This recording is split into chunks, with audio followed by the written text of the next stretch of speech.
Hello, everyone. Welcome to the Initiative Order and our Take the Initiative charity weekend raising money for Jaspers Game Day. Links to the Tiltify, where you can donate within your means, of course, can be found everywhere. You can find them in the Twitch channel, panels underneath the chat here, and also the socials of the Initiative Order. The Initiative Order also has a giveaway for you, a custom Jaspers Game Day D20. If you want to get into this giveaway, all you have to do is type Jaspers, all lowercase, no exclamation mark, into the chat once for a chance to win. Yeah. The winner will be chosen after the mid-session break. And we're just going to get right into it. And we're going to introduce our cast. And we're going to start off with Mr. Schmifwick. Hi, I'm Mr. Smithwick. I'm Corey. I haven't streamed in a while, so I forgot how this works. I'm just happy to be here supporting this great cause. Do we introduce our characters for this right now, Stella? If you want, yeah. I'll be playing Russell. Russell works in the back. Awesome. We'll just start with that. Okay, that's perfect. Thank you so much. Next, we've got the Nart. Oh, that's me. Hi, I'm the Nart. I've also kind of forgot how we're doing this, but I'm playing Kippy Smith, and I'm the high school kind of hire that does what's needed, unskilled labor. Excellent. Thank you. Where can we find you? What do you like to do? Oh, you can find me at, I play Dungeons & Dragons on Mondays on twitch.tv/Fateful Encounters. We are running Curse of Strahd and a homebrew pirate-themed campaign where I play a goblin artificer. It's chaos, it's madness. Let's go. Awesome. Thank you. Next, we have Mindari. Hi, hello. I'm Mindari. I am a content creator primarily on Twitch, but kind of all over the place. I do lots of D&D homebrew, world building, mechanic type things, all that good stuffs. You can find me under Mindari. That's it. My character, are we saying character names? I totally missed that part. Yes, so go ahead and start off with your Monday name and chat. I will explain everything in just a second. Yes, so my character's name is Kat. She also works in the warehouse with Russell, so that's her. Awesome. Next, we have CJ Starry. Hi guys, I'm CJ, and I'm going to be playing CLorna Dervin, who's the assistant manager here. You can find me all over the place. I've kind of got my irons in a lot of fires, but I'm gonna, if we're allowed to drop links in chat, I'll drop a couple links. But I'm at CJ Starry for like relaxed gaming, Twitch, that sort of thing. But if you want to watch me play in some really cool, games, Through the Breach campaign, which is set in the Malifaux world, it's kind of spooky, kind of steampunky, and then Candlekeep Mysteries in the D&D5E. Those are Tuesdays and Wednesdays on Ink and Lyre, and they are awesome. The last thing is we just launched a Kickstarter. It was funded in 29 hours, and we're really excited about that, and it is called The Stargazers Guide to Aurora, and I did a lot of writing for that. I did a lot of settings, so I'm very excited about that as well. And it's kind of Zodiac based, so not on our Zodiac, but on a Zodiac created specifically for the world. Check all those things out. I guess if it allows me, I'll drop some links in the chat. And if not, if you just go to my Twitter, that was just mentioned with the Nightbot, I have a link tree. So thank you so much. I just talked a lot. Thank you. And next we have Emma Panata. Hi, everyone. I'm Emma Panata, also known as Emma. You can find me on Twitter at Emma Panata or Twitch at Emma Panata. I am the raffle winner that's lucky to be here, and so I'm really excited for this opportunity. I just recently started streaming TTRPG stuff this past month.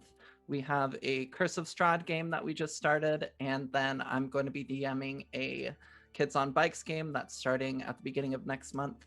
And so we've got some stuff going on there. I'm running an Avatar The Last Airbender one-shot tomorrow at noon. So if you want to come hang out with me, you can just go to my Twitch. And yeah, thanks everybody. Oh, I'm playing M, who is heavily based on me right after I came out as trans. My character bakes a lot for The Office just because she loves baking. And to match, I baked some lemon squares today. Let's see if I can get my can. Yeah, there we go. Very brief look. And yeah, she works in sales, we'll say. That's a pretty basic job. Excellent, excellent. And last but certainly not least, the Dragon Gem. Hi, I'm Dragon Gem on Twitch, and the Dragon Gem on Twitter. I'm playing Rochelle. She's in customer service, but she's like your office introvert who's like in the break room on breaks, just by herself reading a book, trashy romance novels. But yeah, that's me. Excellent. And just to give a little background to what we are playing 5th edition Dungeons & Dragons. We're doing a homebrew one-shot where essentially we are all employees at a corporate company called... Hold on, I had to write this down so I don't mess it up. You don't want a copyright strike. But yeah, oh, geez, where did I write down? Blunder Milkin, okay? We are a paper company. We do all sorts of paper things. We make paper, sell paper, talk about paper. It is essentially our lifeblood here at the company. And so the camera zooms in this very, very plain looking building. You've got large windows which have really dusty shutters over them to block out the sunlight. We want to keep everything really fluorescent indoors. You know, it's pretty awful. You hear the buzzing constantly overhead, unless you're in the warehouse where it's completely dusty and it's kind of got that mildewy smell that you just can't quite get out. It's not a very pleasant place, but the people here are what make it wonderful. And the camera moves in through one of these windows, and we fixate over towards the warehouse. And inside the warehouse right now, we see Kat and Russell. You have been sent to the warehouse to get a new replacement for the toner in the office copy machine. So please tell me what this looks like as Kat and Russell go on this mission, this quest. I don't really know why they needed two of us. You're muted. Definitely looking up on the high shelves right now, trying to find the box that I know I put here months ago. I think that Kat knows exactly where it is, but is not telling Russell. And is just kind of watching this happen. Just, I left it up here. Where was it? It was a blue box, right? It was a blue box. Yeah, it was probably a blue box. Something. Maybe a red box. I think you're... Yeah. The red box? I just am guessing, I think. And it might be over there in that Over there? area. Yeah. But I don't know, I could be wrong. It might not be there. Oh, okay. Well, we'll go see. Yeah. All right. So Russell, you move through the warehouse and you scour each and every shelf trying to find this box of toner. And as you do finally secure it and you begin to pull it off the toppest shelf of the entire building, you pull it down, and I think, Kat, maybe you see this coming, but it's a little too late to say anything or interact. You see, anyway. Okay, so you see Kevin coming in, and Kevin is your manager. They are the general manager of this entire facility, and they have a reputation of being kind of annoying, kind of micromanagement all the time. And as he comes in, he has this distinct characteristic where he's really quiet, and you never hear his footsteps. And he comes up behind Russell, and as Russell brings this box down, it smashes into Kevin, and the toner, which is toxic-free, goes all over Kevin, completely staining all of his clothes, his hair, his face, and he was like... Oh my gosh, Kevin, I'm so sorry I didn't see you there.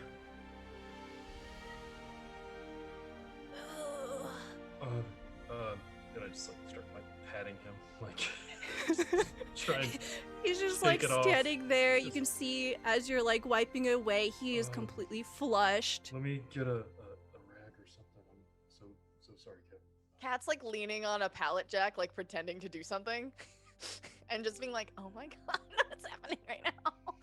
And Kat, as you see like Russell going to like grab some like paper towels, you see that Kevin is shooting daggers with his eyes at Russell, and he says, "All right, it's fine. Meet me in the break room in about 20 minutes. You have a group meeting." Does that go for all of us? Yes, you too. Okay. Okay, all right. And I just kind of hold the paper towels out to him. He Here you go. snatches them from you and then begins to storm off, and even as he storms off, you can't hear his footsteps. Ugh. It's so upsetting. I just leave. I'm just like, "Good luck, Russell."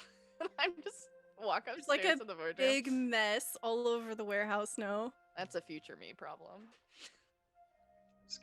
I get a broom and just start. The camera follows Kat as Kat leaves the warehouse and begins to pass by the lunchroom. So, I'm sorry, Kevin had said to meet in the conference room. So in the lunchroom, as you're passing by, you can see that Rochelle and M are currently in there. The camera kind of like pans away from you and advances beyond you. Rochelle and M, please describe to me what you look like and what you're doing here. Rochelle, would you like to go first? Sure, I'll go first. Rochelle looks like me, except for her hair is up in a bun. And she's just sitting there with her tablet and just looking down. Yes, and very similarly, M looks like me, but a few years younger, freshly, probably feeling a little bit awkward. They're probably wearing some more like gender neutral clothing. Currently, she's standing over like the like counter. She had brought in some baked goods that day, probably like some chocolate chip cookies, and is just kind of looking to see how many are still left. Most of them are gone, but she'll sneak one of them and kind of sit down with her lunch and take a bite out of the cookie.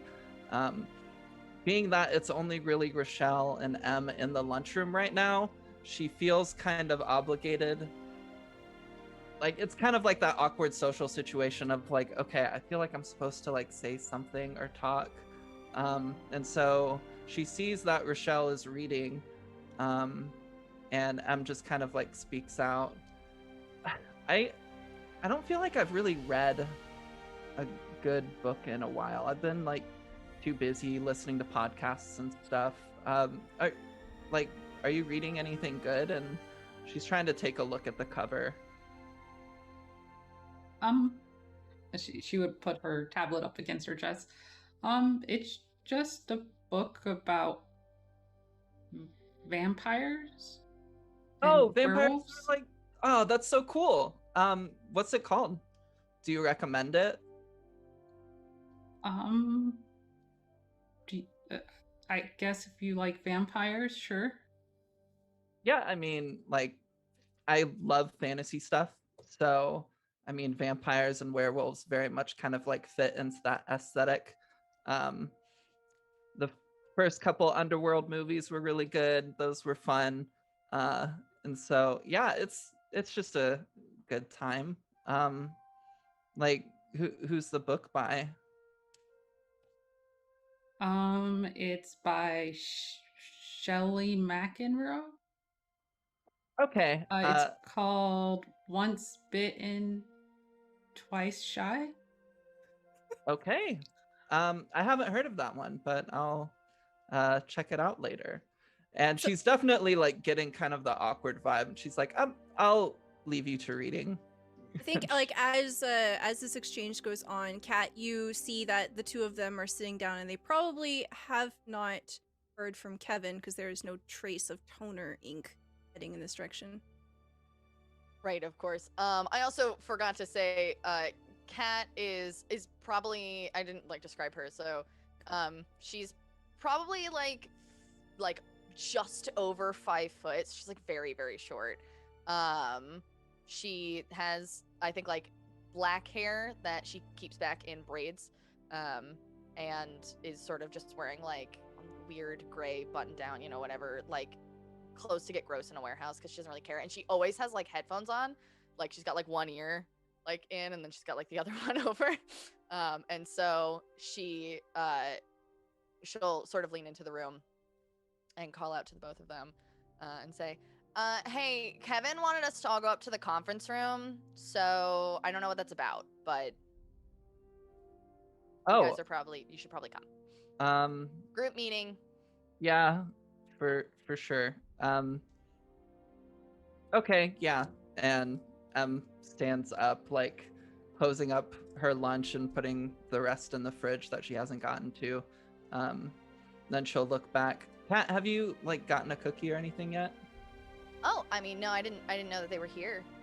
But yeah, we'll do take you one want if you're one? offering. Yeah, I mean, I made them this morning, so sure. if you want one, that sounds great. Yeah. Cool. Yeah. Rochelle, that you have to tell me grab that one. you like it, but that's the only rule. They're great. Thank you. Oh my god, you're so sweet. Rochelle would speak up. She was like, "They are really good. You should sell them." You know, I've been like told that a few times. I've baked for like a friend's wedding once, but like I don't know. I don't really want that life. I just want to bake for fun sometimes. You don't want the grind? I don't want the grind. No one wants that. No one wants the grind. Kat's gonna take another cookie and then walk out of the room. And we'll follow. Okay. So as the group of you enter into the conference room, you can see that already in there is Ellehcor and Kippy. Please describe to me what your characters look like and what they're doing to set up the conference room for this big meeting. So Kippy Smith is maybe 6'3". He's very tall, toe-headed, strong jawline, but he always seems to have a vacant look in his eyes, like he's not really looking at whatever he's looking at. And he's probably carrying a box of whatever CLorna told him to fetch. It's a bunch of like a stack of paper and like pencils that have all been shoved into a box, kind of neatly, but not entirely. And it's kept usually like in the main office. It was under a desk, so she sent you after that, and she comes. You come in, and CLorna is on the tall side, but not quite up to 6 foot, so still looks up at Kippy. Blonde, kind of sharp features, but she's got a warm smile. And when you come back in, CLorna is like, Kippy, I knew I could count on you. If you could just put a little pad of paper in front of every chair and like a pen and a pencil, that would be so helpful. Thank you so much. Kippy has a cookie in his mouth as he's holding this box with both hands, and he's like trying to eat it with his lips, like hold it but pull it in at the same time. And he begins to put notepads and pencils and pens around the table in each of these chairs. He sets the box down afterwards and takes the cookie out of his mouth. So what are we doing? Oh, you'll find out in a minute. It's gonna be so great, and I think it's really gonna bring everyone together. Let me just can you hand me that chair? I just have to put this decoration up on the wall. And she grabs a chair and pulls it over and starts hanging up this like banner sort of thing that is kind of like it's got some spooky like skulls and stuff. It's kind of like you would buy it at a Halloween store. And it's not quite on brand, but she tried. I love it. Okay, and then right afterwards, you see everyone beginning to file in. So you all see Lorna putting up this kind of spooky-esque decoration, and the conference room is laying out with supplies. Hi everyone, have a seat. Have a seat. Just relax. We'll get started soon. Oh, so good to see you. Just putting up the banner. Yeah, and we'll just kind of like smile at Lorna and Kippy, kind of looking around, trying to gauge what's going on, but not worrying too much about it. She figures it's just some meeting, and she'll take a seat at the end of the table. So as all of y'all begin to get situated, all of a sudden the lights go off. And then you can see that smoke begins to slowly filter in. And then you see a dark figure in the doorway. Suddenly stepping in is Kevin, wearing a very strange robe with a hood on it. Kevin says, "All right, we're gonna be getting into character now. Where's Russell? Ugh, Russell." And he comes in like still like wiping his hands off. He's covered in toner now too from cleaning it up. Like, sorry, I got here as quick as I could, guys. I just wanted to clean up first. Ugh, have a seat. Okay. And all of you can, if you're happening to look, you can see that Kevin is throwing daggers with his eyes at Russell. Now, as all of you begin to get situated, Kevin pulls something out of his pocket and he drops a small bag in front of each of you going around the table. And you hear like little click and clacks of something plastic. It says, "All right, everyone, welcome to Dungeons and Dragons. We're going to be playing a game. This is going to be a group building exercise. After this, we're going to be doing so much better as a team. Corporate is doubling production, so we've got to quadruple the sales. All right, everyone? This is going to build morale, people. You ready for this?" Yeah. Just stop in a second, Kevin. Guys, Dungeons and Dragons is a role-playing game, and so we all get to be these really cool fantasy characters, and we get to just live out these miraculous dreams. But we get to do it together. So yeah, teamwork is really important in the game. Yeah. Yeah. Am I playing this too? Yeah, we all are. Oh, He okay. said. Is that why like I played D&D back in college a little bit, but like Kevin, I can't figure out like what your face paint is supposed to be like. Are you supposed to be some sort of character or anything, or? See him just immediately turn his head and look to Russell. Says, "Don't worry about it. Called immersion, all right?" Yeah, it looks great. Thanks. I guess. All right, everyone. Yes. Can there not be horses? You see him look kind of disgruntled. He opens his robe, pulls out a notepad, and then just crosses something out. Of course. Thank you. Your comfort's They're important. scary and mean-tempered. Okay, I have a quick question for you. Do unicorns count as horses? As long as they're nice, Okay. they do not count as horses. And he begins to take the eraser and he erases the line that he just drew. All right, everyone. This is what's going on. You have your character sheets in front of you. You can see that there are dice in these bags in front of you. Some really suspicious guy on the corner of the street gave these dice to me. He was dressed like a vampire. He said they're mystical or something, but yeah. They're pretty cool. Just check them out. All right, everyone. I need you to roll for initiative. Russell, you're in a river and you're drowning. What is rolling initiative? Does that help? Just grab all of your dice and just roll them. Okay, he just picks up his dice, just throws them on the table. So the second that everybody reaches for your dice, we'll say like cinematically, the camera like zooms out and everyone just happens to touch their dice at the same time. And all of a sudden, the fog in the room begins to kick up and whoosh, we see a haze just take over everyone's vision. All of a sudden, you hear rushing all around you are sounds of water. The dank, mildewy smell of the office was replaced with something earthy, something deep, and you realize that the humidity has just kicked up. The air conditioner must have died. As the haze begins to fade, you find yourselves in the middle of a jungle. And Russell, you are drowning. You find yourself at the bottom of a river somewhere. The camera tries to focus on you. It's kind of hard to make out all the details as the bubbles and the rush of water kicks up. Describe to me what you look like as Raze. Raze is wearing like heavy armor. He has probably like a shield and some kind of flail attack, like slung on his back and at his hip. He probably just looks like Russell. Russell's a big dude.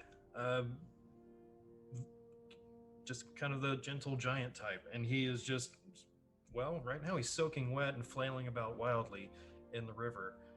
He's a big dark-haired guy. He's got probably longer hair than Russell does, so he's got this like long flowing hair, definitely flowing now. And the armor is definitely weighing him down. He's losing his shit. Okay, can I get a perception check from you?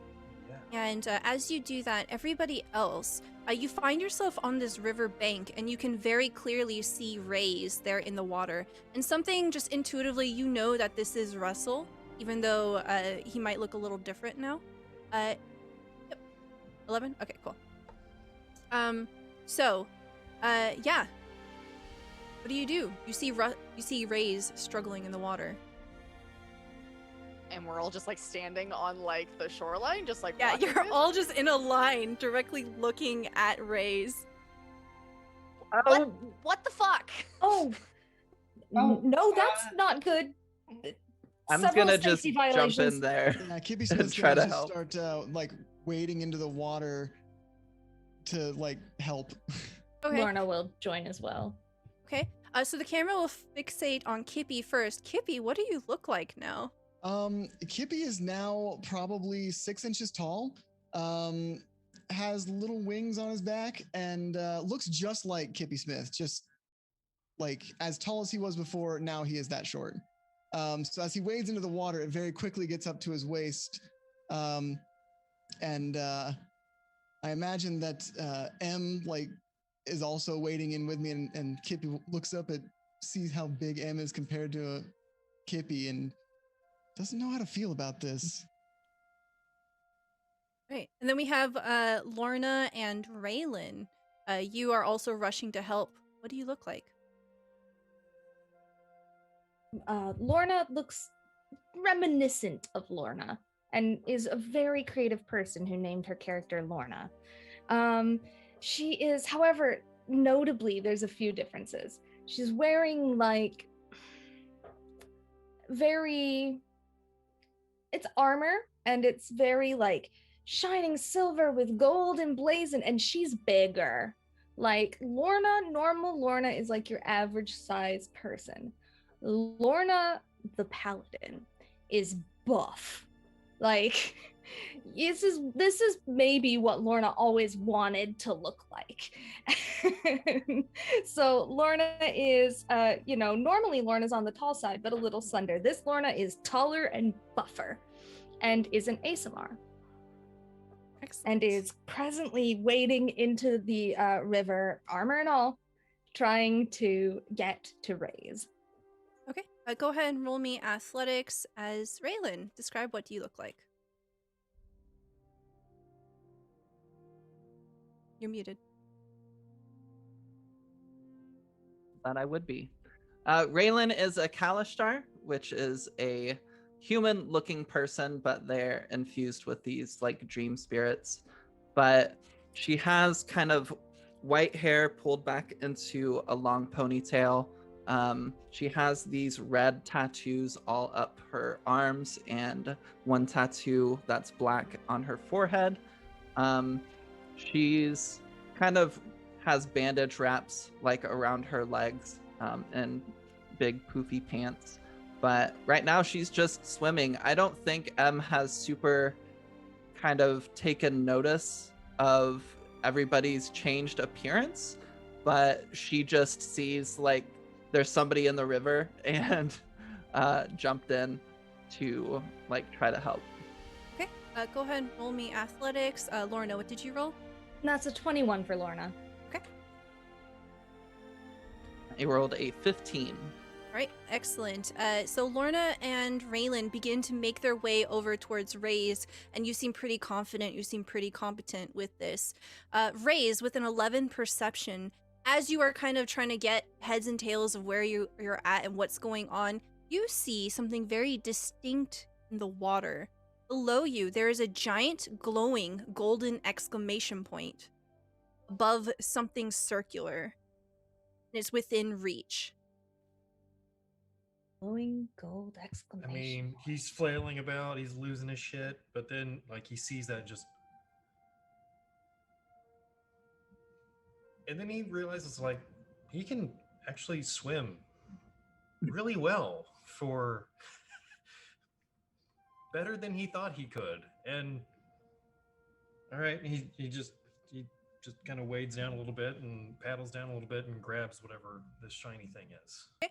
The second you wrap your fingers around it, Lorna and Raelin manage to yank you out and pull you up onto the river bank there. And coughing and sputtering ensues.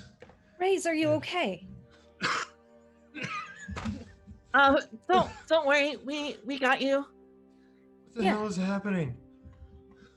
Oh, well, that's a great question. I don't know.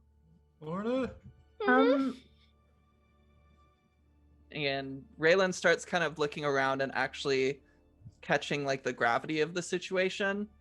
And then she looks to the shore and sees what looks to be someone's head on fire. And it's like, oh crap! And she's like rushing back, trying to help Raze back to the shore, but is also rushing to try to put this fire out. Yeah, so the camera kind of swivels over towards the fire. And what do we see as the camera comes into focus? Mahra. Okay. I wasn't sure. Okay, so I was like, I think that's me, and I don't know. So I do want to know a question. Do we know our names, like just like inherently, or Yes. okay? So Mahra is standing there, just freaking out because she is like, "What the hell?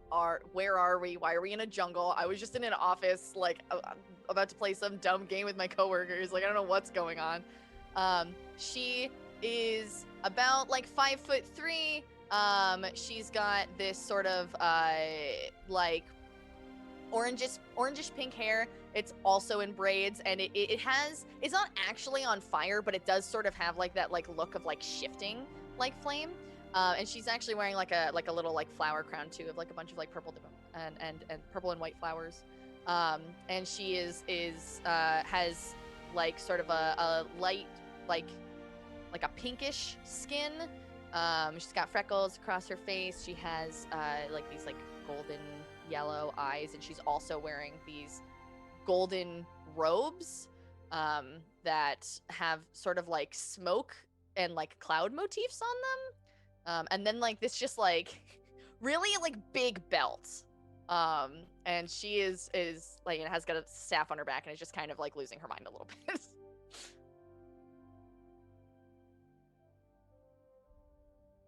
Yeah, I think Raelin gets back to shore and starts rushing towards Mahra. Your head's on fire! And I think she's got like a little cup of water in her hand and just like drops it on your head if possible. Thank you. Thank you for that. I'm not on fire. I'm fine. Well, I'm not fine. I'm not fine. I don't know what's going on. I don't know why we're here. I don't know why I know that your name's Raelin. I don't know what's going on. What? Ah! Like she's just like she's just like freaking out. Like, Hey, Raelin, Lorna's gonna call over to Raelin. You said you played Dungeons and Dragons in high school or something? Is this normal?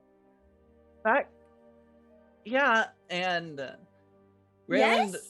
is well, no, it's not normal, but I mean, like, no, typically you just like talk and tell a story together, but you don't jump into like a world. Like this is weird. And she's kind of like looking down at herself. Yeah, Ellehcor. Ellehcor go. It must be one of those VR experiences. And Ellehcor, she looks like a half-elf version of Storm, but she's dressed like Van Helsing, so she has one of those wide brim hats. So she just adjusts her hats. This is so cool. She takes out her sword and she swings it around. Yeah. Even if Rochelle has not ever held a sword before, somehow the motion just feels completely natural. Feels like an extension of your body. You are definitely trained in this. Huh. I don't know, my muscles feel pretty solid. Is this really good VR?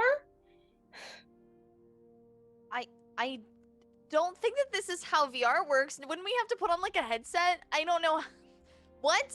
Maybe it's the fog? Are we all just tripping? Kevin said I was drowning and then I was drowning. Kevin, where's Kevin at? Where is Kevin? Where is Kevin? Yeah. Kevin? Does Kevin have a power to make people like do things? He said you were drowning and then you were drowning. Of course he has a power to make people do things. He's a manager. All of a sudden... I mean like drowning. Oh. Not like work. Gosh, I hope not. All of a sudden, a disembodied voice, like it seems like really, really close, a little too close for our comfort, but as you look around, you can't really find a source. It says, "Little did they know that this would be the beginning of an epic adventure. All in the hand of Raze." What was that? I think everyone all of a sudden just looks at what's in Raze's hand. And now that you're no longer being disoriented by the water, you see a strange orb. It is primarily made of two different colors. The bottom half is kind of opal in color, and the top half is sort of this ruddy red. And there is this disc right in the middle, almost like a button. What is it? I can't see. Oh, it's a... What the hell? Kippy Smith's like hopping up and down on the ground, like trying to get a better look. Kippy? Yeah. Do you need a hand up, Kippy? And Lauren is going to bend down and offer a hand to climb onto. Oh, thank you. Yeah, and then kind of put Kippy on her shoulder. Oh, okay. Yes. Thank you. I'm used to looking up to you. This is a nice change. This is very weird, and I just hold out, let Kippy and Lorna see it. What is that? It was in the bottom of the river. It looked important. It literally had just like, okay, I know it sounds weird, but it had literally had just a big exclamation point sticking out of it. Like as Raze mentions that, as soon as Raze mentions that, you just, you see this giant golden glowing exclamation point. Yeah, I said, wow, so that's what I said too. Like, wow. No, he's never played WoW. Oh, never mind. Don't worry about it. Is there anything you can like press or something on it? Little disc on it, and just turns it towards him, or Raelin. Ellehcor's looking around for danger. Okay, go ahead and roll me a perception check, please. Raelin's gonna like try to like press different parts of the sphere or figure out something to make quest pop-up happen. All right. Okay, with a 17, Ellehcor, as you look around, you definitely get the sense that you're in the middle of wilderness right now. There's forest all around you. Life is teeming and vibrant. Everything is lush and green. You can definitely get the sense that you are lost somewhere. And when you look up towards the north, somehow you just inherently know which way north is. It's really, really weird. You see that there's a nearby mountain, and from where you are, there's a visible large kind of structure built into the side of it, perhaps a temple of some kind, and you can see it peering over the top of many, many trees. As you continue swiveling around, surveying, you can see that behind you in the opposite direction, there's a nearby road. And Raelin, as you push the disc, you hear a popping sound, and a beam of light explodes out as it opens, kind of like a chest. and you see a figure beginning to manifest in front of you. First, it starts off as a mote of light, and then it begins to take on a humanoid shape. And what you see is someone that looks suspiciously like Matt, someone who used to work at your company. But there's something a little different with them. Matt has really long, shaggy blonde hair, is wearing a wizard hat and wizard robes, and they are holding a gnarled staff. And as they turn around to look at you, they say, "All right, what's up? Hello, I'm Manfred the Wizard." Hey, Oh, man, shit, it's what's Matt. up? Hey, what's up? Hey. All right, you finally freed me. Who's Matt? Oh, never mind. Happy to free you. Do you have like some quest or something you're supposed to give us? Well, I don't know about that, but I was making my way over to the Cat and Unicorn. It's this pretty dope establishment down the road over there. They've got some good drinks, they've got some good food. Oh man, it's really gnarly. Do you want to come? They're probably having a party right now. Hell yeah. I'm Wait. not old enough to drink though. You've Is Oh, that that's cool? fine. They've got Okay. milk. You've been Perfect. stuck in an orb this whole time. Like, Were you in the bowl? how long have you been stuck in there? Oh, I have no idea. Is this place even still open? That's a We'll good find question. out. Yeah. We don't have any other leads. Maybe someone at the Cat and Unicorn can help us. Well, there's a temple up there. Oh, Up the yeah. road. Oh. As the group of you look at the temple, and as Ellehcor, I'll carry over the 17, you can definitely make out that it seems to be made primarily of wood. You can see that is a very natural looking structure. You see large oak boughs beginning to bend together to make some sort of roof over something. But beyond that, it's a little hard to make out any finer details. Well, if this is Dungeons and Dragons, what's more Dungeons and Dragons? A tavern or a temple? I mean, adventures always start in taverns. So we should go to the tavern. That's very useful information. Yeah. Thank you, I mean, Raelin. Yeah. Whatever you guys want to do, I guess. I'll just follow along. Kat has kind of like stepped away because like originally she was like, okay, well I'll like pull out the staff that I have and just sort of like feel my way around that. And then like Matt came out, or what was his name? Maber? What was it? His name is Manfred. Manfred. Manfred. Sorry, that's my bad. Okay, Manfred. So she like very stepped away and like just she does not want to be anywhere near what's happening right now. And she is like looking around. Are there animals around here? Go ahead and roll me a perception check. Okay. Perception. 17. Okay, with this 17, you're kind of like looking around, deliberately avoiding Manfred, and you see up in the trees all around you, there are these circular golden eyes. Oh, okay. Do you have dark vision? I do have dark vision, yes. Okay, you can see like the very faint details of them. They appear to be monkeys of some kind, about the size of a cat. Okay, are they making any sort of like gestures or noises or anything like that, or are they just like staring at us all? They're just staring. Okay. She is just like kind of makes eye contact with them and then is like, I'm sorry, can we help you? And she actually can talk to animals just innately. She has like this thing called speech of the woods, where beasts can understand her speech, and then she can sort of decipher like their noises and stuff like that. So she's just gonna straight up talk to this monkey. I have a quick question. Hmm. So they can understand you for sure. But what does everyone else hear? Do they hear you talking in common, or do they hear you making monkey noises? You know what? She's probably talking in Sylvan. Okay. Inadvertently, accidentally, not intentionally, just sort of sounds that she's making because she's like what's going on with like, she's basically like, if someone's like following you or staring at you and you're like, yo, bro, you got a problem? Like that is 100% what she's doing to these monkeys. As soon as you address them, you can see that there is a bit of a recoil as they understand you. They look to each other frantically, and all of a sudden, all of you see the trees burst as all of these flying monkeys just scatter. Their wings are colorful, all sorts of colors of the rainbow, and they just completely fill the sky and then disappear. Oh, okay then.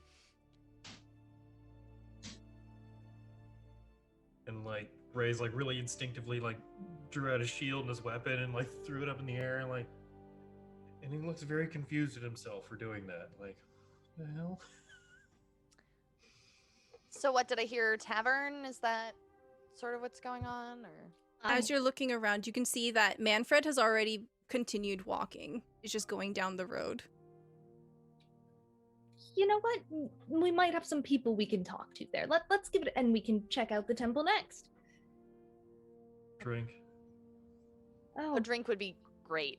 yeah, I guess so. Okay. Is that okay, Lorna? Are we still working technically? I would say this counts as off the clock. Okay. Wait, Thank what? you. We're not getting paid for this? Well, I'll make sure we get paid. Okay.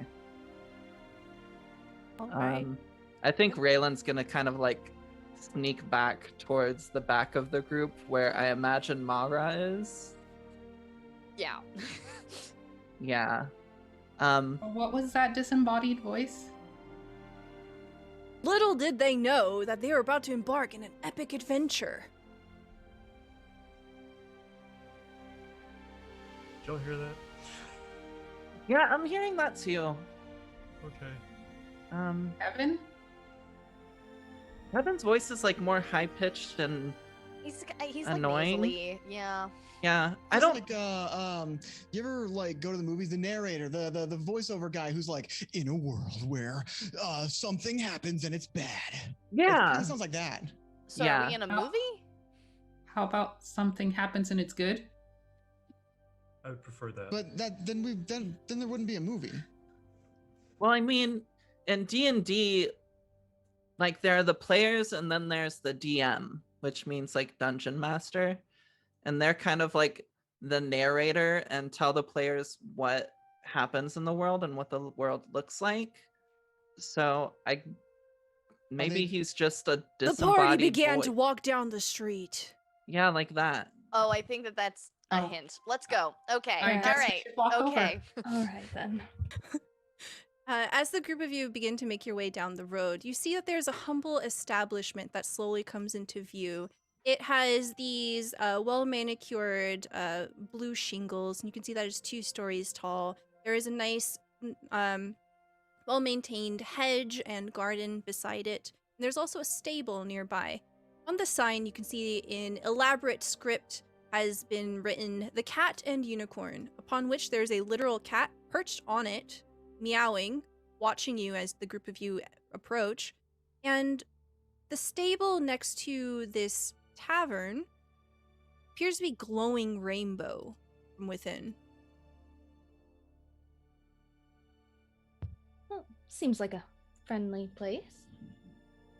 Why Yeah, is it that seems like glowing? magic to me. We're looking for magic, right?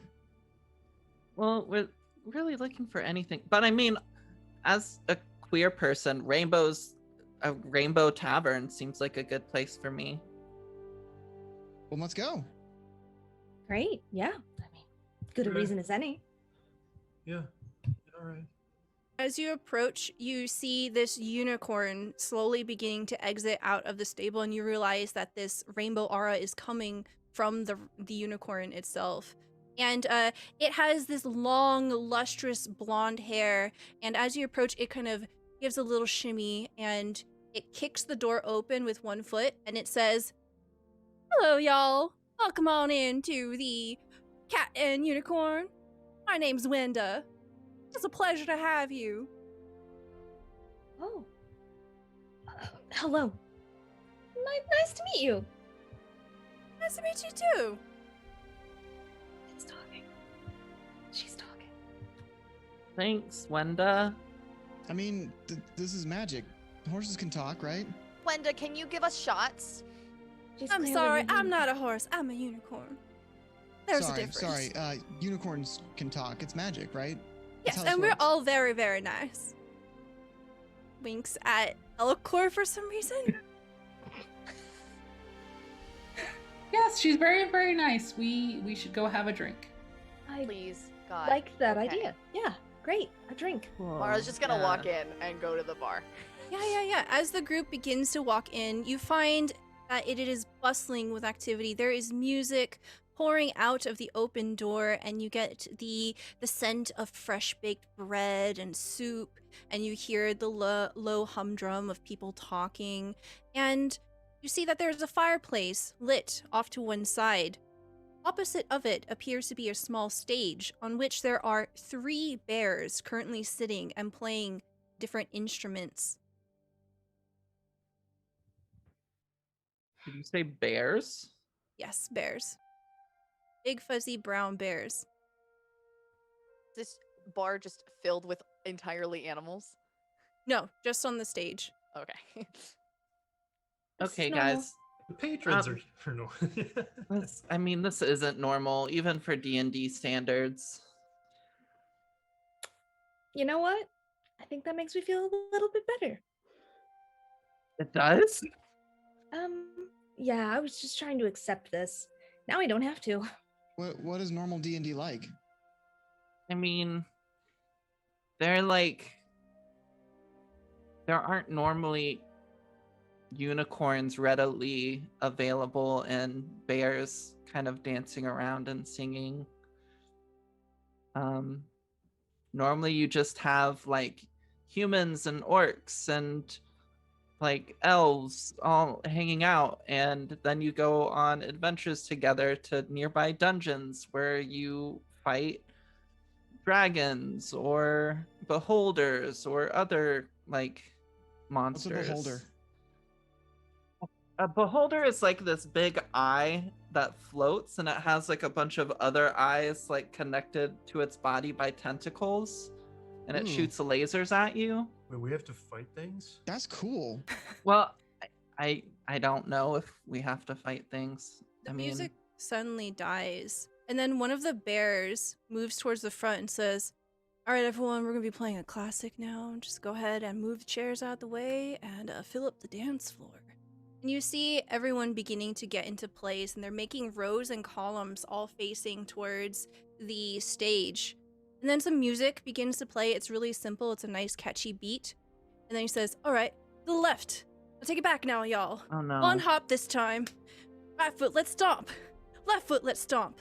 Cha-cha, real smooth." And you hear like boop, boop, boop, boop, boop, boop, boop, boop, boop, and everyone just starts dancing. Kippy is standing on his chair, also doing these instructions. We Dancing. leave this bar? What? I worked so hard to keep us from doing this at a corporate retreat, and now we're just right back here. Except now they're unicorns and bears. It can't be a corporate retreat if I'm still sober, so I'm gonna get a drink. Drinks. Can you give me some milk? Sure, Kippy. Thanks. Had I'll get you Okay, like a little shot glass filled with milk because he's tiny. Raze, are you going to the bar? Yeah. Okay, Raze, as you go to the bar, you see that Manfred is standing on the bar, and you see that there are a number of shot glasses put out on the bar, and he wiggles his fingers at them, and you see magic spurt out. He says, "Cowabunga!" And you see that there are royals of smoke coming off of these shot glasses, and he says, "All right, I got y'all some drinks. Like, go ahead, help yourself. They're gonna start a bar fight as soon as this song is over. Just to let you know. It's just Who kind of like is? tradition here." The bears? I don't. Yeah.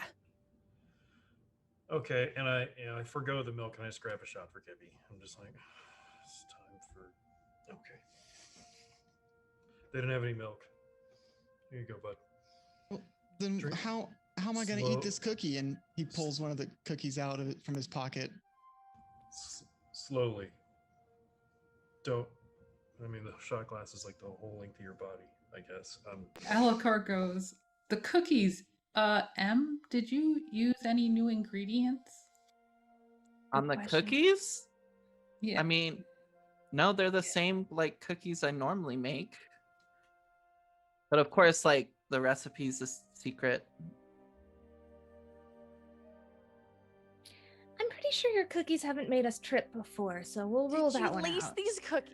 I'm just I like, did not lace the cookies. No. I'm okay if you did. I just want to know. Like, No, I definitely didn't. okay, all right, well, great. And she like puts her hands like on the table and is tapping them, and then like suddenly like the table catches on fire just like a little bit, and she's like, oh my god, and like she pulls her hands back and it's on fire, and she's like freaking out because Lorna runs over and is like patting out the fire on the table. It's like, oh, okay, that's new.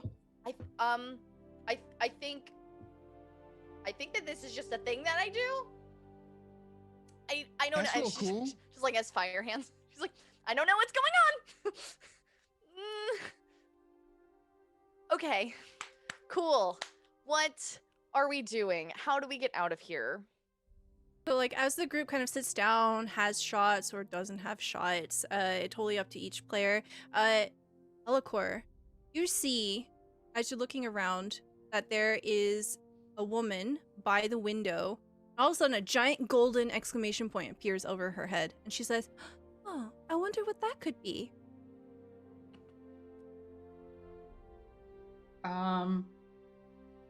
I think she has our next quest, and Ellehcor heads towards her. Lorna's gonna look at the exclamation point lady, look back at the shots and take one, and then look at the lady and then take another shot and then go. Ellehcor, by the time you get over to, she's like, "Huh, I wonder what could be out there." She just kind of like repeats herself over and over again. What do you say? What are you looking at? All of a sudden, the exclamation point just winks out of existence. She looks at you. She says, "Oh, welcome, traveler. There appears to be something down the road over there. Look." And then the camera just like pans over, and you can see that there are two very small, squat mushroom people penguin waddling over towards the tavern. Are these normal? Ellehcor would just go, okay. I think we need to approach these mushroom people. And That's she an would head excellent towards- idea. Good luck. Do- 10 do- gold pieces upon completion of this quest. Do we fight the mushroom people? Well, Why don't we talk to them first? What do they want? Yeah. Okay. Maybe they're perfectly benign. Let's go. All right. Ellehcor, as a monster hunter, monster slayer, can I please get either a nature check or an arcana check from you? Your choice.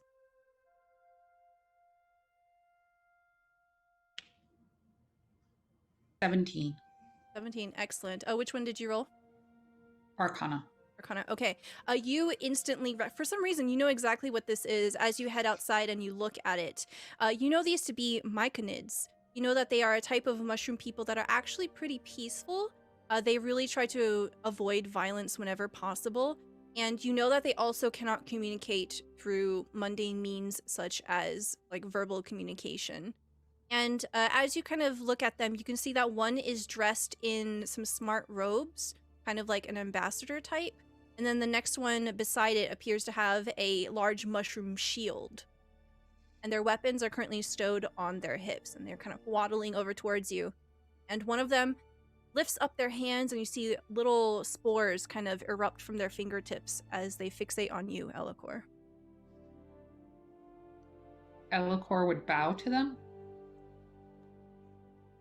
They don't make any noise, but you can see from the way they wiggle their fingers that they seem very pleased by this, and they copy you and also bow. Are you in need of assistance? They wiggle their fingers. It's kind of hard to tell what they're trying to say. You can roll me an insight check if you want. And she would also at the same time say, do any of you know mushroom sign language? Oh. I don't, but I could talk No. to them. 23. 23. Okay. You have a gut feeling that definitely says that these people definitely need some kind of help. They're in a state of distress. I think they need our assistance. Okay. Raelin's gonna kind of like walk up next to Ellehcor.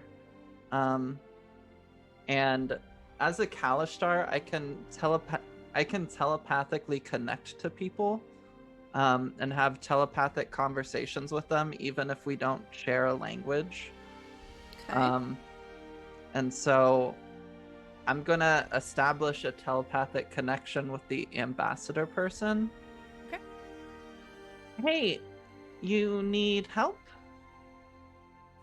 Oh, hello. You hear a voice just resonating in your mind. Oh, yes. There has been a great disservice done to my people.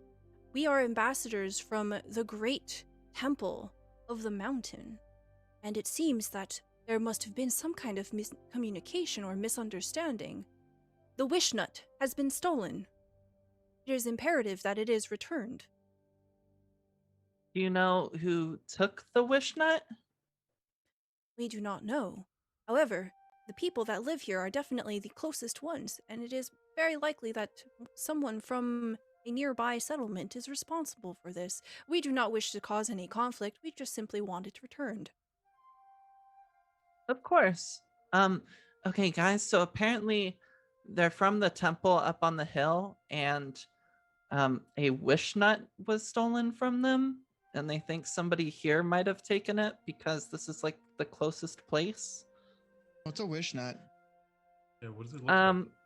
Let me ask, what's a wish nut and what does it look like?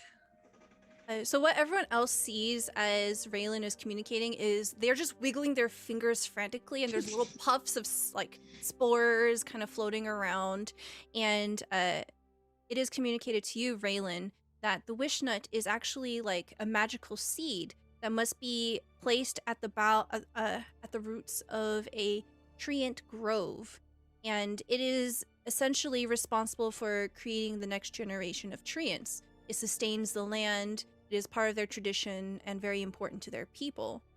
However, it does have extremely powerful magical properties, as the name might entail. It also gives the ability to cast a wish spell. Okay, I am gonna share that information with the group. Are we all out here? Do we all just like come out together? Yeah, I think for just expediency's sake, that's Sure, probably no, a good that's point. totally fair. Yep. What does it look like? It just looks like a nut, I guess. Okay. Does it look like a special nut? Like, Does it look like? can we just take a nut and say this is it? How big is it? Does it look like that rock thing we found earlier? How big is the nut? And they begin to say that it looks like a hazelnut. Looks like a hazelnut. Okay. Oh, okay. Can we have like a quick team huddle? Yeah. Oh, yeah. Everybody in. Let's do this. All right. So Can someone pick me up? Oh, yeah. You're on I the- got you. oh, there you go. Oh, thank you. Thank you. Okay, so here's the thing. With D&D, you can end a session in a couple of ways. You can go along with the DM story and just kind of get to the end of it and then like the game is over. Or you can just annoy the DM until they give up. I just wanted to let you all know that there are other ways that we can get out of here, I think. But I don't know what you all want to do. Well, Alrighty. Kevin's the If we're gonna DM. beat the He's pretty DM, stubborn. If we're gonna beat the That's- DM, we gotta do what we can, right? Well, I don't think it's about beating the DM. I think it's about creating a collaborative story. So, if we find this wish nut and we have a wish, and then can we just wish to be out of here? Is that like a thing that we can do? Because like we should Maybe. do that. That's a thing we should do, I think. Kevin That's a already great hates me. idea. I don't wanna piss him off anymore. Yeah, I mean, there might be real world consequences for angering the DM. That's This is true. bad enough. You Let's just go hear along for the this. ride. You hear this disembodied cough, and this like just awkward, phlegmy sound. It says, "To save the realm from an irrevocable doom, once the Treant destroyed the castle and all the inhabitants of the nearby village, known for their adorable sock-knitting crafters guild, and discovered an insatiable hunger for revenge. Becoming the big bad evil guy of this story, they would need to find a way to solve the problem." That was That's Okay. a lot really of exciting. We should exposition. do that. Okay, yeah, let's go. Someone stole this thing. We go find the thing. We wish to be out of here, and we give it back to these mushroom people, and then we're good to go. Yeah, great. I think so. Yes. Sounds Um, like a good game plan. Ellehcor, are you good at finding things? I'm Like, good at tracking monsters. I don't know so much about hazelnuts. I'm kind of naturey. Oh, perfect. So you can there are. How many of you can cast spells? I think I can. I think I'm magic. I think I can. As everyone's raising up their hands, all of a sudden these holographic menus appear in front of you, and it appears to be your character sheet. Oh. That answers that. Oh, that's so. Look at your spell lists. There are some spells that can help you find things. Does anybody have anything like that? I'm All the real spells good I at have say fighter, so no. I'm real good at talking to animals and stuff, so I mean I could ask them if they know. I can fly apparently. I'm And- also Oh, that's pretty really cool. strong. What? Hold on. Is she just gonna walk out? Who's the biggest person in this group? Lorna? Probably. Probably Lorna. Okay. She's gonna go walk up and pick her up. And be like, oh my god, oh my god. And just, I love it. And Lorna's like, huh, oh, wow. That's actually really impressive, Mahra. Wow. thank you. This is cool. This is kind of cool. I Wait, I am want to good see at if I can pick you investigating. up too. Is that all right? She's gonna whoop. So maybe Hey. maybe we could investigate. So obviously, it could be anybody, but we did find Manfred in kind of a weird predicament. I would like to avoid talking to Manfred if we possibly could. He's like Yeah, a wizard or something. Of I mean, course, this is cool. but What's wrong with Manfred? well, maybe he took the nut and then escaped from the temple by putting himself in that orb. Mara gives That's a really something you dirty can look do? to Kippy. By the way, she's just like, This is D&D. You can do a lot of stuff. Ellehcor, could you maybe investigate and check out Manfred, just see if anything weird's going on with him? Of course. Or if he has and a weird Ellehcor- nut in his pocket. Ellehcor turns around to head back to the tavern, but she whooshes her cape as she does it, all dramatic I love it. Go Oh, ahead and that's roll so me dramatic. investigation, please. Yeah, a everyone's good touch. impressed. The cool cape. Dirty Look, 20. they look good.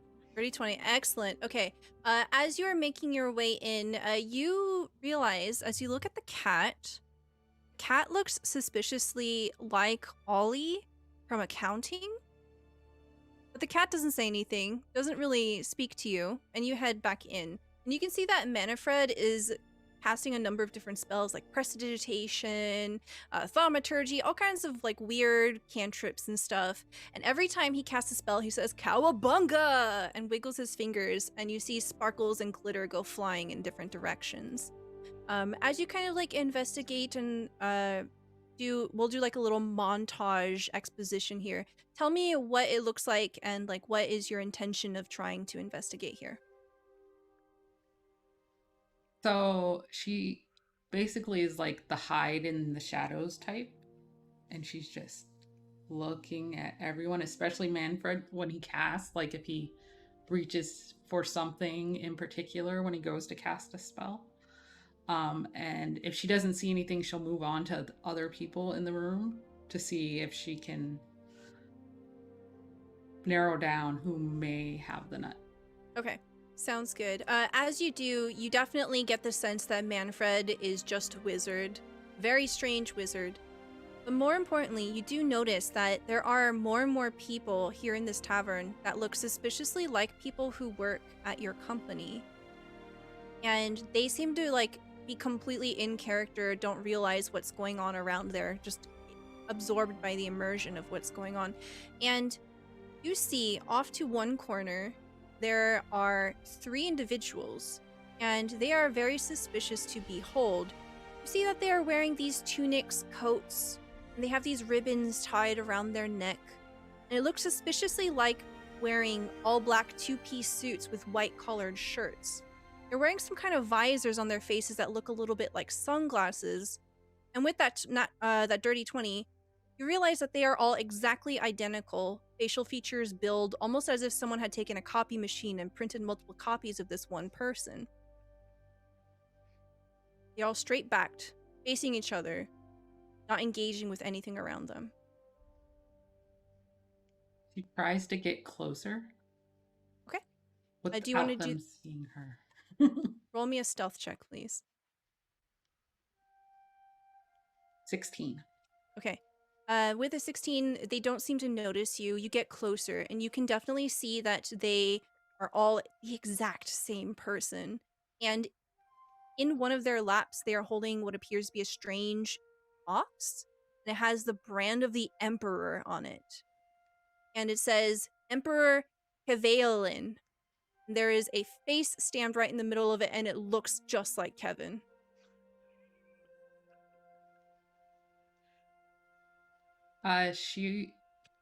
Did everyone else follow in, or is everyone still outside?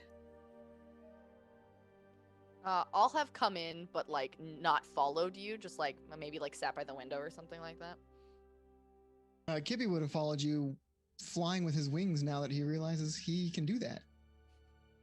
CLorna generally is going to go wherever the group goes.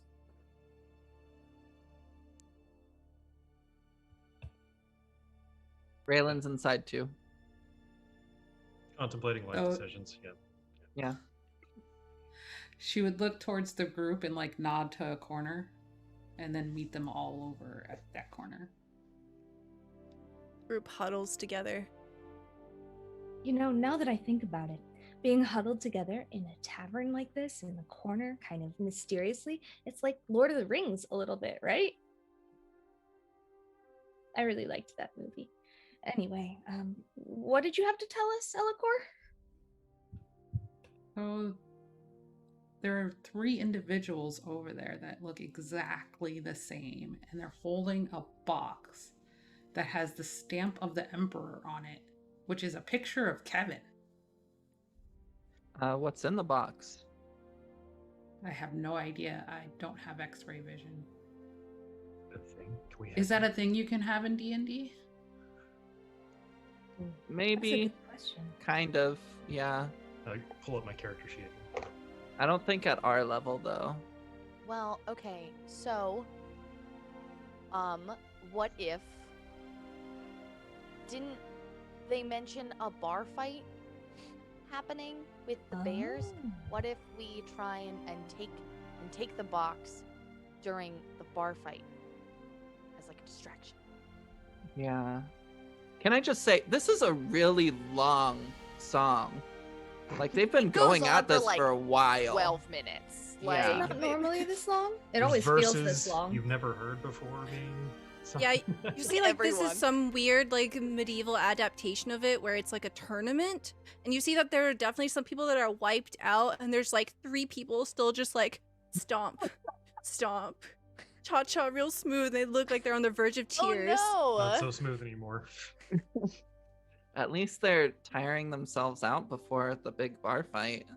I couldn't go that long. I had to stop. Well, maybe maybe who's good at like punching people? I think I am. That's Okay. kind of like what I built my character for. Okay. Well, Awesome. Why don't we all just go pick someone and then just start fighting, and then someone can go, maybe Kippy. Well, are you big enough to grab the box? Maybe you could open it I could and see what's try. inside. Yeah, I could do that. I will say, I don't really know how all of this works, but maybe we should use some other skills to make these last 3 fail, or finish dancing. Because if we start the fight too early, maybe they'll get mad at us. I could put him to sleep. Perfect. Do that. Okay. How do I do that? Do you have a spell called sleep? Yeah, it says right here, sleep. But how do I do it? I think you just know how to do it. Just Just- try. Yeah, just Yell concentrate on it sleep real hard. really loud and Alright, make I'm gonna a try. hand gesture. Hand gestures. Okay. So Kippy's gonna fly over the last people dancing, and he's gonna make some hand gestures. But as he's doing it, like from his wings behind him, like dust falls, and he's gonna cast a sleep spell on these last 2 people. All right, excellent. Yeah, absolutely.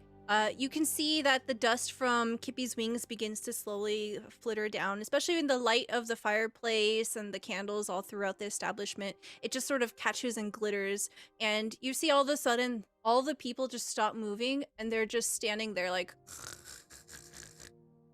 and start to fall asleep while standing, and they stay standing. Way to go, Kippy. I think you did it. Kippy just does like a silent, like fly up and yeah. So now we can punch them, right? Yeah. I feel bad about punching people who are asleep. Maybe we just like wait. Well, there's plenty of other people to punch.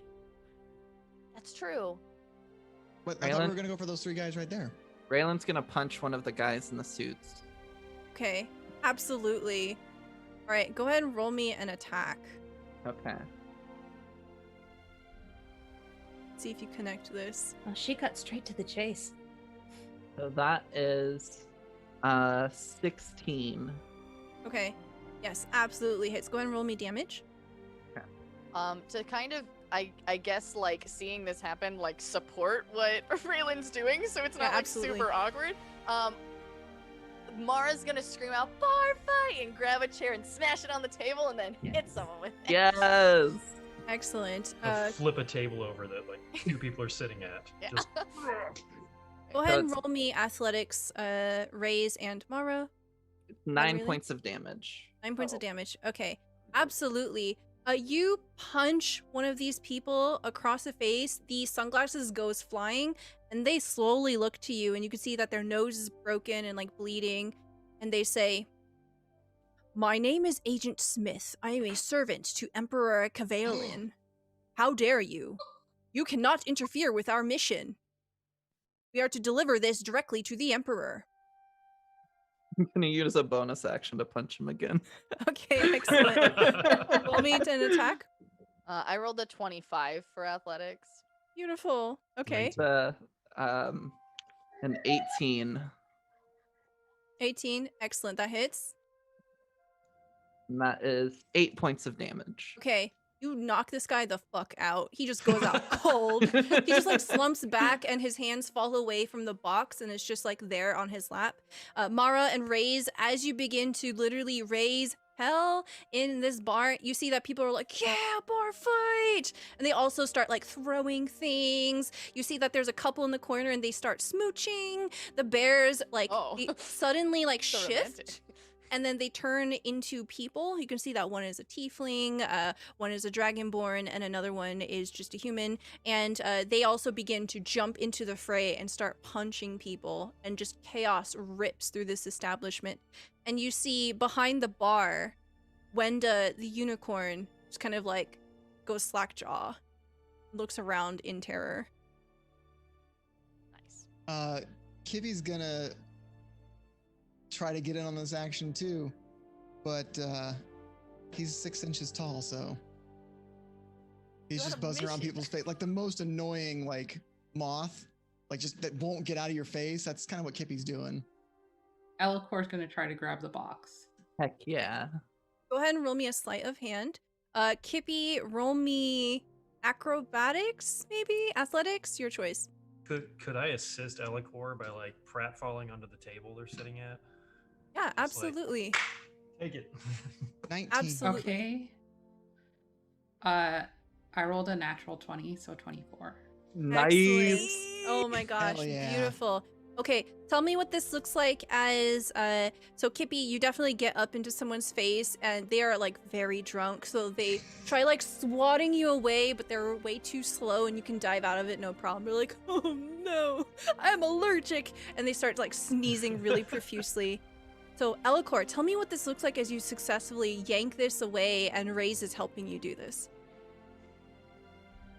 So Ellehcor's like, oh, watch out, as the one who got punched the fuck out is falling and just snatches the box away.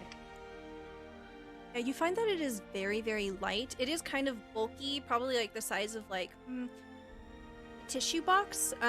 It doesn't have any handles on it whatsoever, and you see the stamp of the Emperor on one side, and as you kind of like turn it in your hand, you can see there's a glass panel on the other side, and inside there's definitely what looks like a hazelnut. It looks like a regular hazelnut. So you currently have it in your possession, and you can see the other two agents begin to rise up.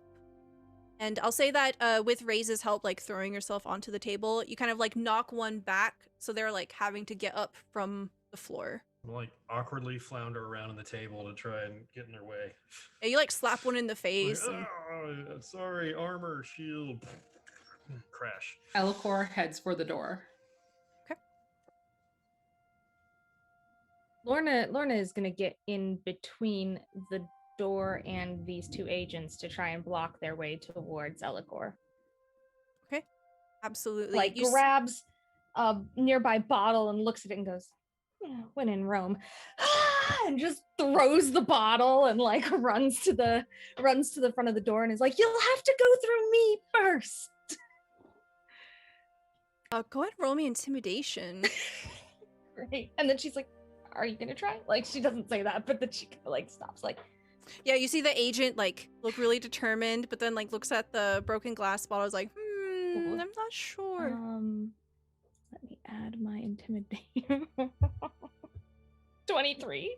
23, and then they're like, yeah, okay, and they begin to go towards the back door instead. And she's gonna be like, "They're going out the back," to the rest of the party. So as that's shouted, Kippy is going to like in the direction that they're moving. Hold on, I think I'm gonna try this. And he's gonna cast Nathiar's Mischief and try and heck him up.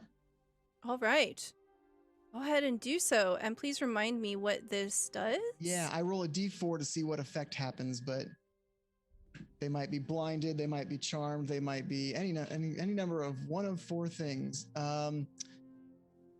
So Yes. bouquets of flowers appear all around, and each creature in the 20-foot cube makes a dex save or becomes blinded till the start of my Okay. next turn. Okay. Here we go. You rolled an 11. That does not save, so they're blind, going for that back door. Okay. So tell me what this looks like as these flowers appear, or you can reflavor it however you like. Yeah, no, Kippy like does the little hand wiggles again, and like a magician's wand turning into a bouquet of flowers, but there's no wand at first. They just start popping up all over the place, and as they pop into existence, the petals fly up and pollen gets everywhere. Anybody who has allergies is not having a good time, but Yeah, the It's- guy behind you that you had been fluttering in their face, they're like, "Oh no, I can't, oh, achoo. And you just see like snot going down their face, and they're trying to run away. And the agent immediately slips because they're blind, and they're kind of flailing around, and they're like patting these flowers away. And yeah, they are effectively stopped in their tracks. is that what we wanted? Yeah, that was great. Way to go, Kippy. I'm going outside. Yeah, Raelin runs out to you. Mara's like really, really into this and is like, and then she's like, oh, I should go. And then, like, So Mahra, go ahead and roll me another athletics check at advantage. okay. We'll see how well you're doing in this bar I fight. think you said advantage because that first one was not good. Oh well, it's not much better. It's a 3 instead of a 4. 12. 12. Okay. Yeah, like you throw yourself into this bar fight and you have knocked out like 5 people. Nice. You can see that you are starting to get a reputation here. Like people are like backing up. They're like, whoa, whoa. That's a firebrand right there. Don't mess with me. And then she like walks out all like cool guys like Yeah, someone bows at you. Someone throws like their scarf at you.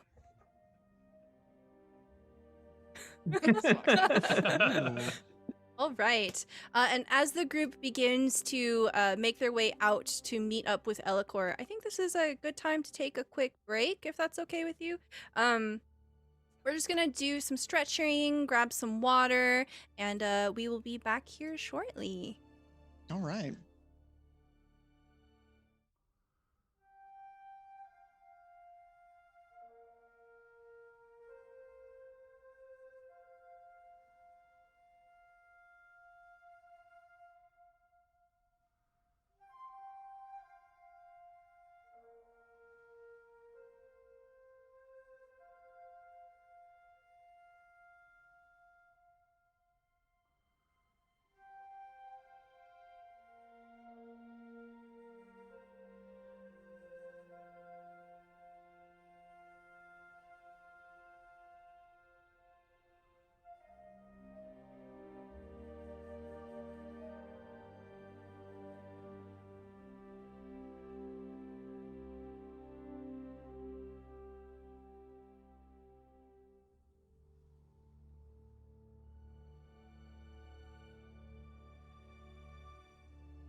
And we are back. Thank you so much for your patience, everyone. And thank you so much for all the show of support. Thank you, everyone who's being here.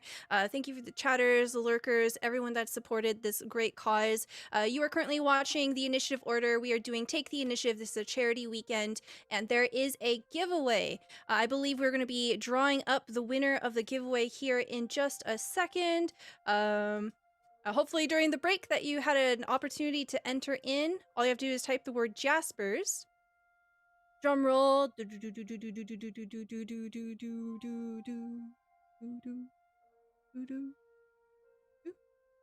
Oh my god. Rigged. Emma. Rigged. It's rigged. Emma Panata, congratulations on winning your Jaspers Game Day. Congrats. How Those do you... dice are really cool looking. How did too. I win 2 things? That's amazing. Emma was also the raffle winner and won a seat in this game. Yeah. It was fate. Emma, I need you to go like buy a lottery ticket. Yeah, I Yeah. need a Found lottery good luck ticket lately. tonight. Yeah. Yes. Oh my Gosh. god, that's Yes, amazing. Congratulations. Thank you so much, everybody. All right, we're gonna go ahead and jump right into it. We're gonna go around real quick and reintroduce who we are here. Please tell me who you are. Don't have to worry about your character, and what you do and where we can find you. And we're gonna go ahead and start with Dragon Gem this time. Hi, I'm Dragon Gem on Twitch. I stream on my own channel. I also stream on Monday nights on The Mind and the Martyr over on Friends Who Rolls Dice, where I play a College of Swords bard who casts spells by doing step dance team movements. So it's a really cool show. You should come watch. Thank you, thank you. Next we have Emma. Hi, it's me, Emma. Also known as Emma Panata. You can find me on Twitch and Twitter at Emma Panata.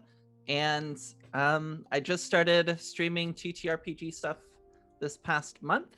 I ran a lot of one-shots on Stella Luna's channel and was like, hey, this is fun. I'll start doing that more. And that's my story. So I have a Avatar The Last Airbender one-shot for the new Avatar The Last Airbender TTRPG Quick Start that just came out recently.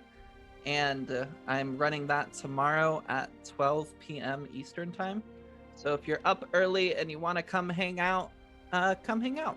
And maybe a little luck will rub off of me and onto you. Right. You'll all be so lucky. We can only hope. Thank you so much. Next we have CJ Starry. Hi everyone, I'm CJ Starry, and I do a lot of things a lot of places, so I'm just going to talk about a couple of them. Right now, I am streaming on Tuesdays and Wednesdays with Ink and Lyre. We do a Malifaux Through the Breach campaign on Tuesdays, spooky, and we do Candlekeep on Wednesdays, so it's a lot of fun. And we just launched a Kickstarter called Stargazers Guide to Aurora.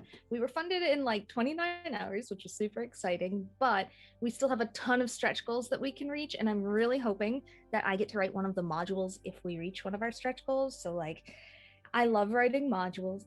That's a thing I do sometimes. But for now, I've written a lot of the settings, and it's just a project I'm really excited about, and you guys should check it out. I'm gonna drop some links in the chat, and for all of my other socials, you can click on my Twitter link that was just dropped in the chat, and I have a link tree posted as my pinned post. So thank you guys so much for coming and for supporting Jaspers Game Day, and I'm just really excited to be here.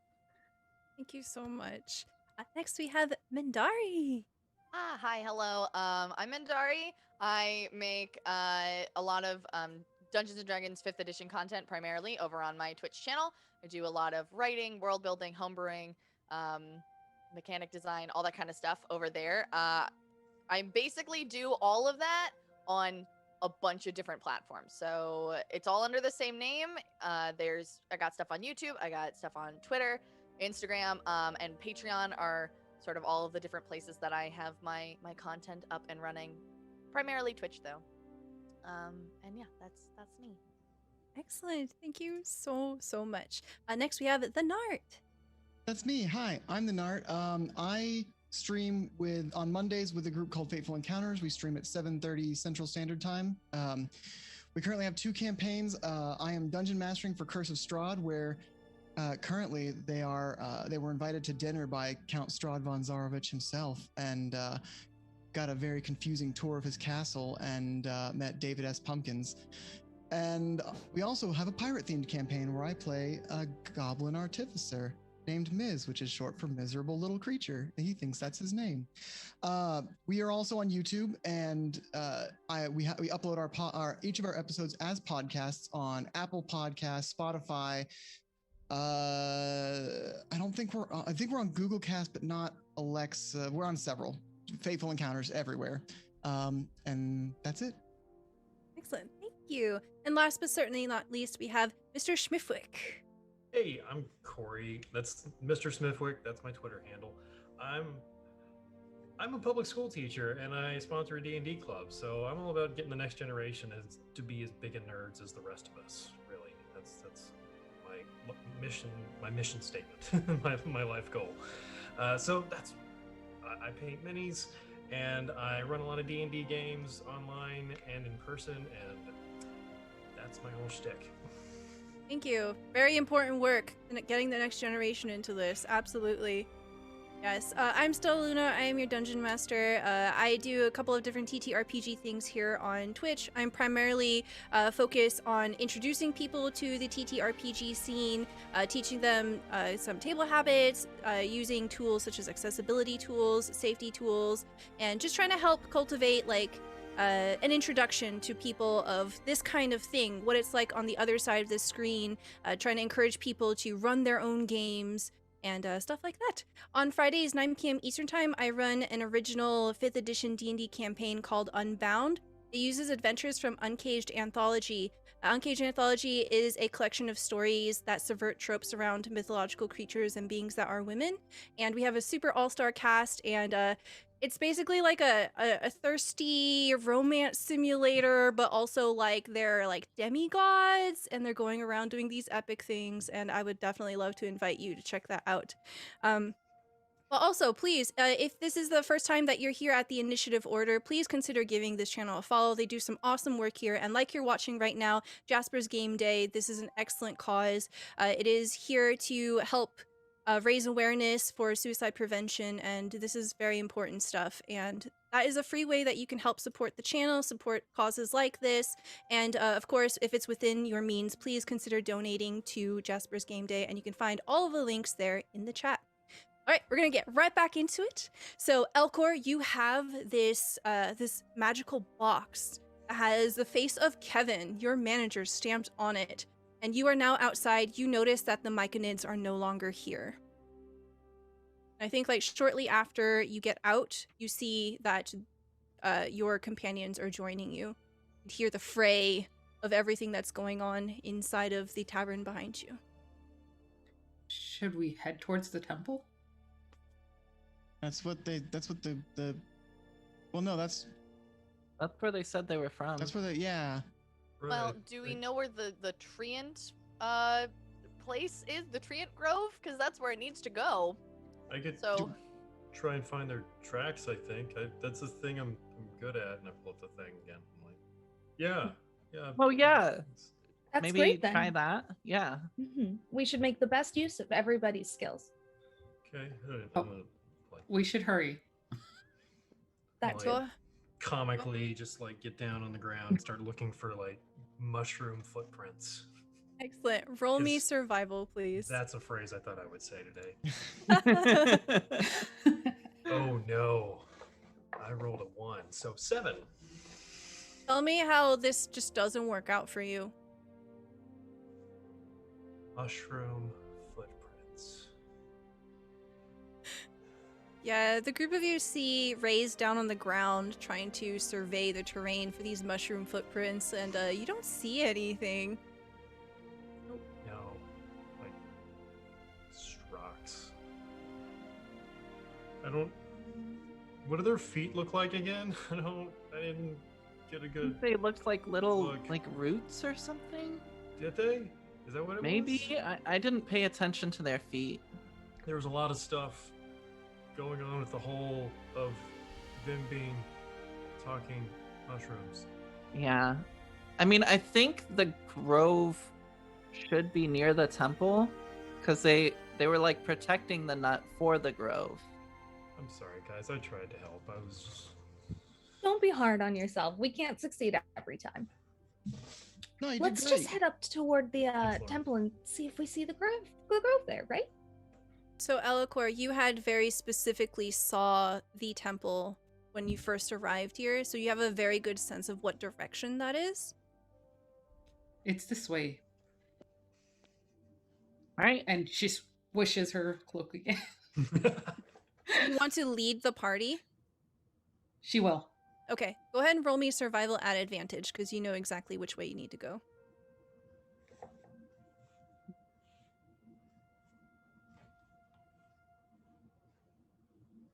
$19. Excellent.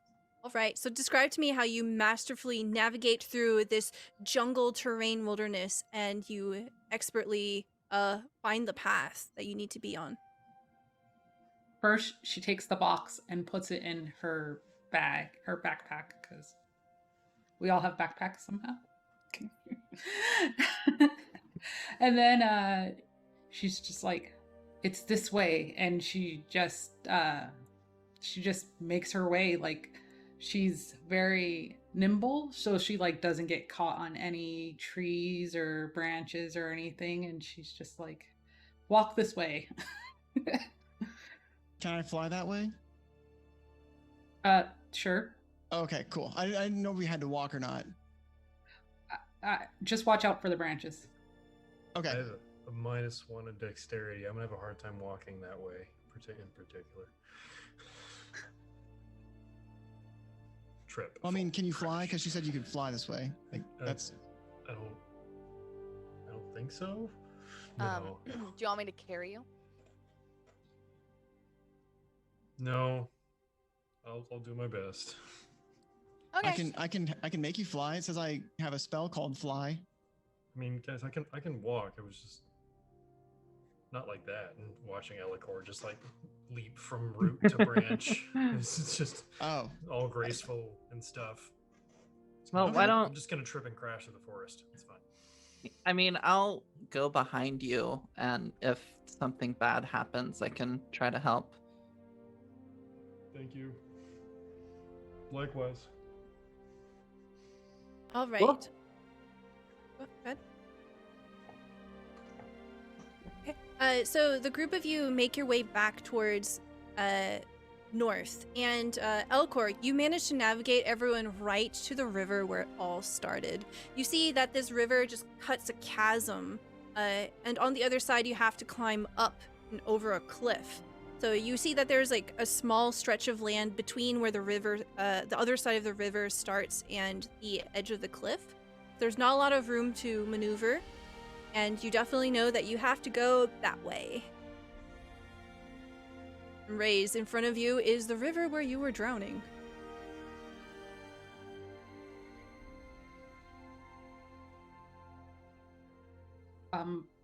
Lorna, you're good at team stuff. How are we going to get over this river? That's a pretty good question. Well, we can see if there's anything we can kind of make a bridge with, but otherwise we can see how deep it is, and the taller ones might be able to help ferry the other ones across. Or is there a bridge? And can I make a perception check to see what around the area might be of use to Lorna? Absolutely. And anybody can roll a perception check here as you kind of look around as a group. Yeah, because Lorna got a 5. It's okay. I got a 10. I got a 4. 30, 20. I got a 12. Nice. 30, 20. There we go.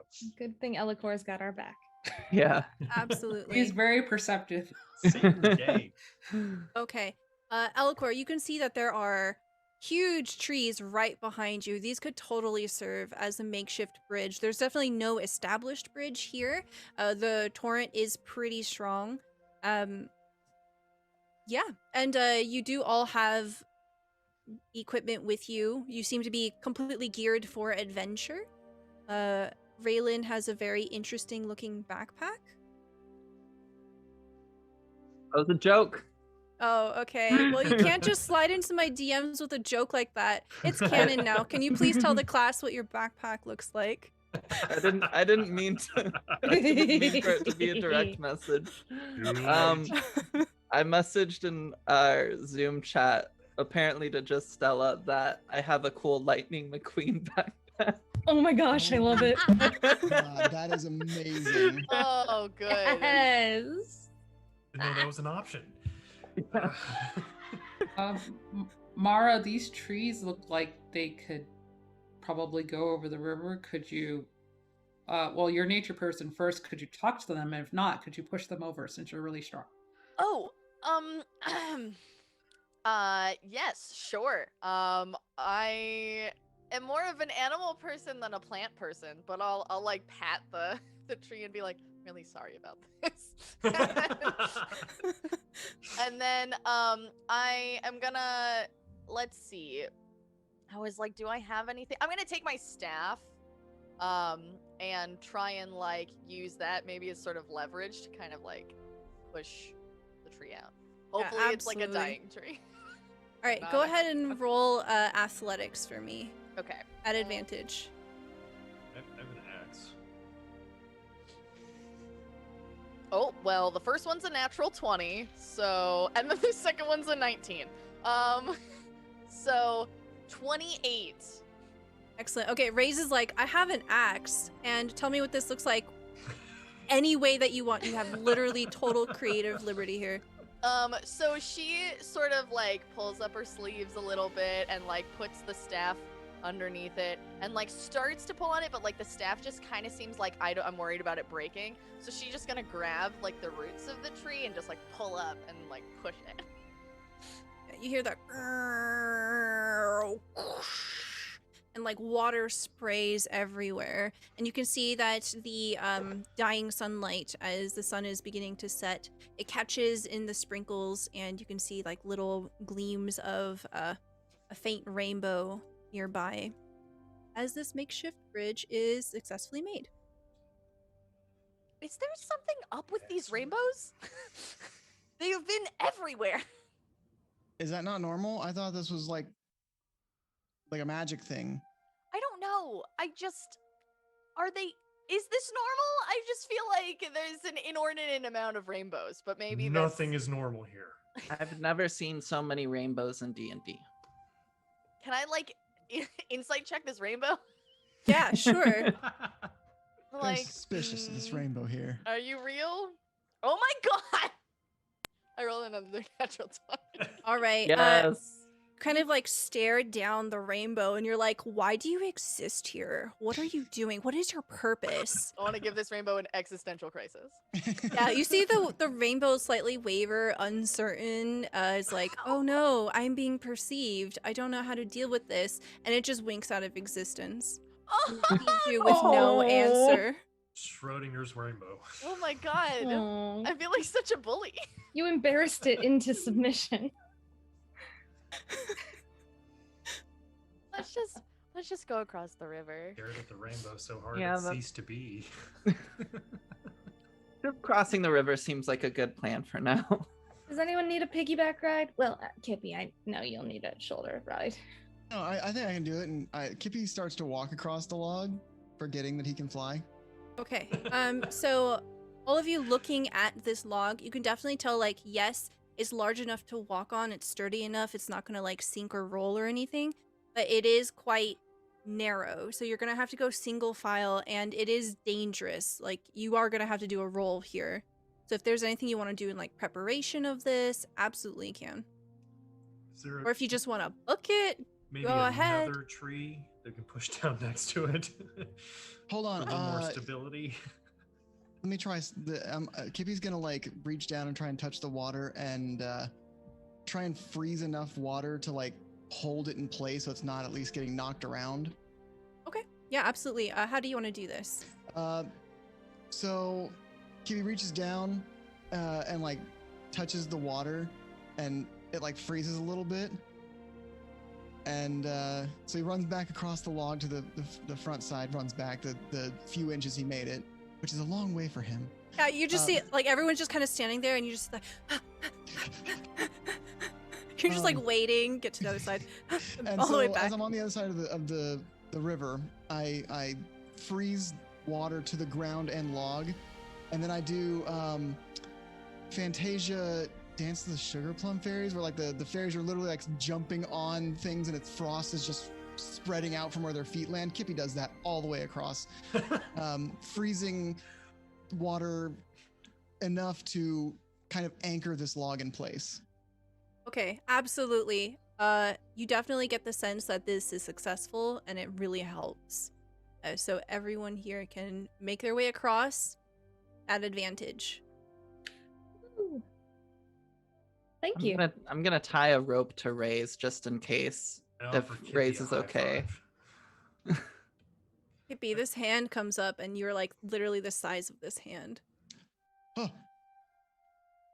And sorry to make you repeat, what are we adding to this roll to cross? It will be at advantage, and you can do athletics, acrobatics, or if you want to do something else, just let me know. Awesome, thank you. Let me know if you get under an 8. That advantage was clutch. Whew. I got 19. Okay, and Kippy, you absolutely don't need to roll anything here. You are very, very schmo, and you can fly. Okay, so one by one, everyone makes their way across this, and you see for a second, Raze, you kind of like stumble, but you correct yourself, and you make it across, and now you are met with a tall cliff face. It goes up about 45 feet.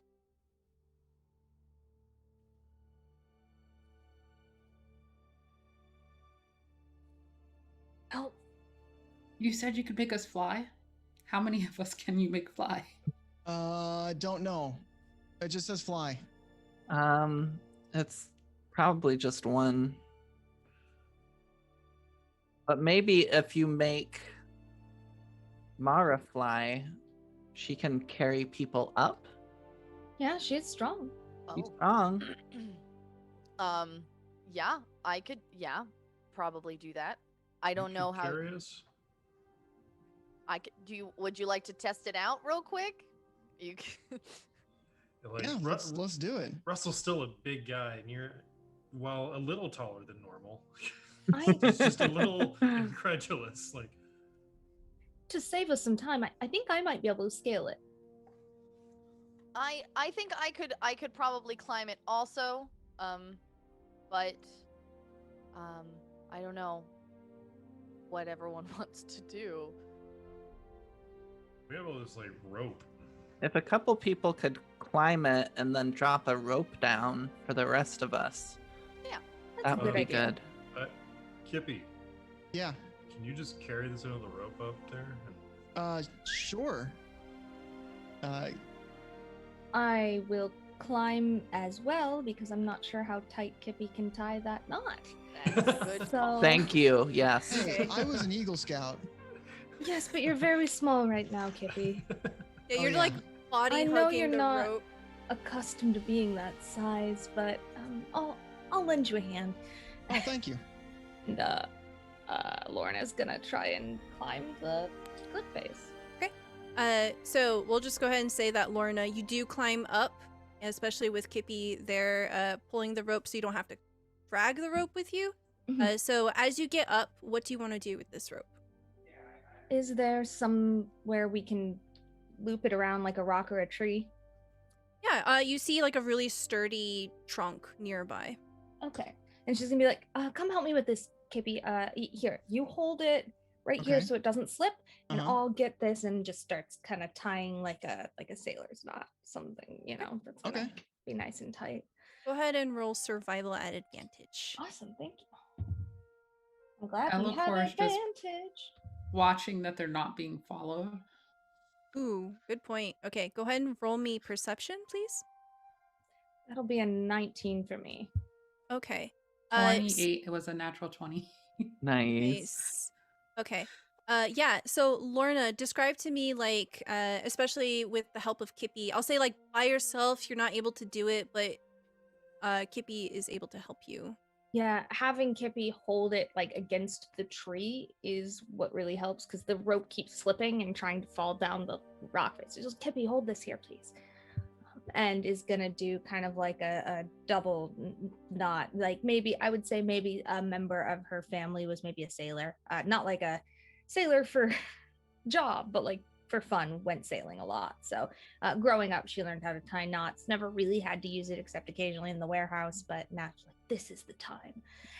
And so she uses the time. My time has come. These knots, they'll come in handy now. And yeah, so she gets that in there real tight, pulls it really tight, goes, all right, let's give it a quick tug. And the two of them together would then tug to test it. Yes. Yeah.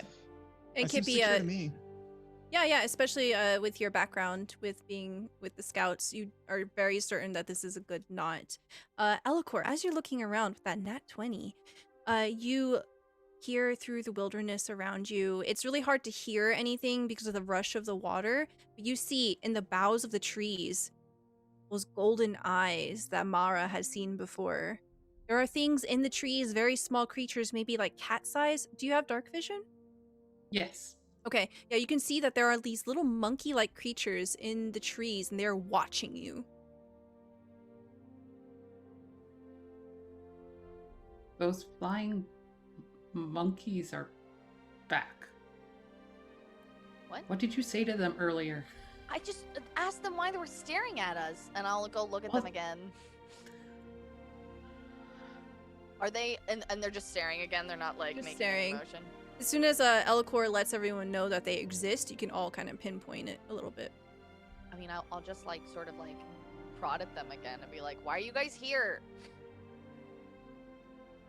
Okay, can I get an intimidation roll from you? Ooh, okay. Oh.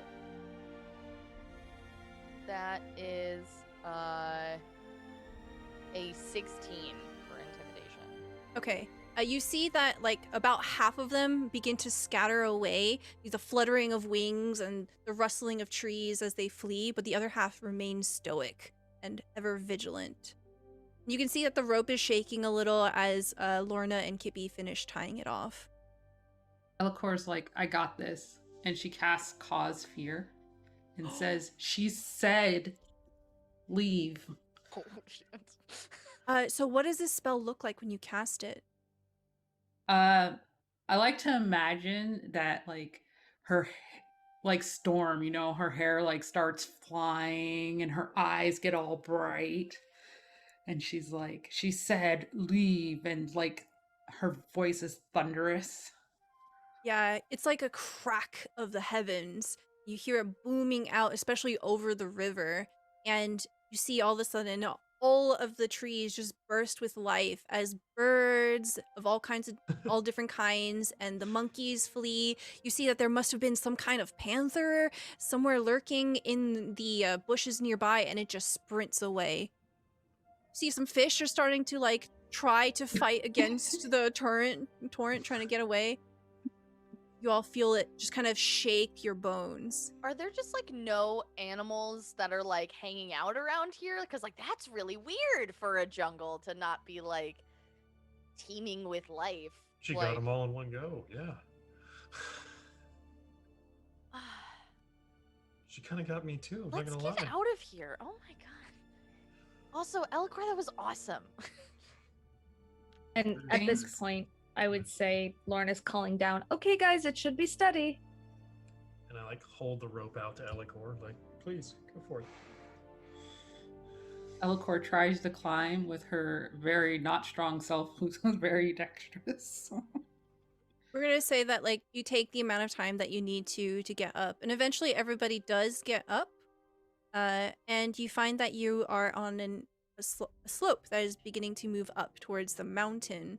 And it seems to be a deliberate path. Eventually, once you move away from the cliff face, you can see that there are stone bricks kind of inlaid into the ground.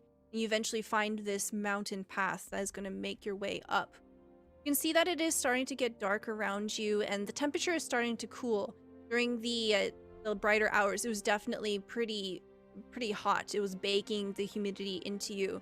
And it's quite pleasant. You can hear the low cricketing and drum of insects all around you. You can hear something croaking nearby.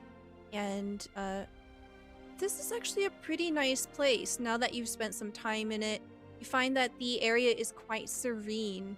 And as the group of you are moving up, you look around and you can see the stars as well as they're beginning to form ahead of you. This is actually really nice. You get to see stars like this normally. I mean, it'd be nice under different circumstances. Oh yeah. Yeah, but it's good to see the bright side of things. I mean, silver lining, right? Yeah. What's Well, bad about I this? mean, so far all of us seem pretty badass. So for me, it's great. Yeah. It is Yeah, nice. I've got very wiggly powers, right? That's fun. You're, wiggly like, powers. darting Yeah. around, flying. Like Can everyone see okay? Since it's like getting dark. Do you project light from your hair or anything? 'Cause I don't have Probably dark not. vision. Probably not enough to like light up an area, but like if people are like, yeah, no, it's kind of dark here, she'll just cast produce flame and just sort of have it up like a torch. oh, wait, I can help with that too. And I've been like staring at my shield because there's this like weird lightning bolt symbol on it that I don't understand at all. And I put my hand on it, and the whole front of the shield just lights up. And Raze Nice. casts light on his shield. Hell yeah. Don't worry, Mahra. Don't worry, everyone. We'll all get out of this, okay? Let's try to enjoy it. Yeah. For sure. Can we not get out of this? Oh no, we will. I mean, look at what all we've faced so far. We've climbed cliffs and crossed rivers and spoken to unicorns, taken shots from unicorns. A little weird. Yeah, people. Matrix characters. yeah, we fought people in a tavern brawl. That was kind That of was that was pretty pretty cool. cool. Yeah. yeah, and we're doing great. So there's no need to worry. And as CLorna says, there's no need to worry. The path opens up into what looks like a clearing up ahead. You can very distinctly see the temple behind this stretch in front of you, and it seems to be like a courtyard in between. You can see that there are little fireflies whisking about, and they kind of gently blink in and out of the darkness, and they seem to have all sorts of different colors. You can see that there is a rainbow of colors here, and you see what appears to be two large boughs and trees that entwine together to make a giant arch into this courtyard. And as you are approaching, can I get perception checks from everybody? Oh, it's not. Roll the 5. 7. 16. 20. 16. 15. Raze, you notice, probably better than everyone else, who might be kind of distracted because you're kind of coming towards the end of this conversation, you notice that it's getting quieter and quieter around you. The bugs have died out. There's no more croaking. All you hear is the crunching of stone underfoot. Immediately look at Ellehcor again, see if she did something to the animals. And no.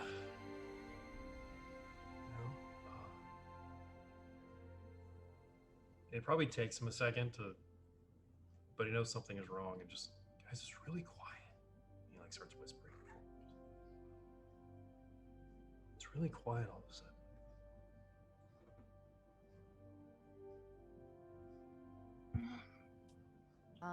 Should we not be here? Are there things here? I don't know. I just thought the Oh. mushroom guys would Oh. be here, right? I can check. I think.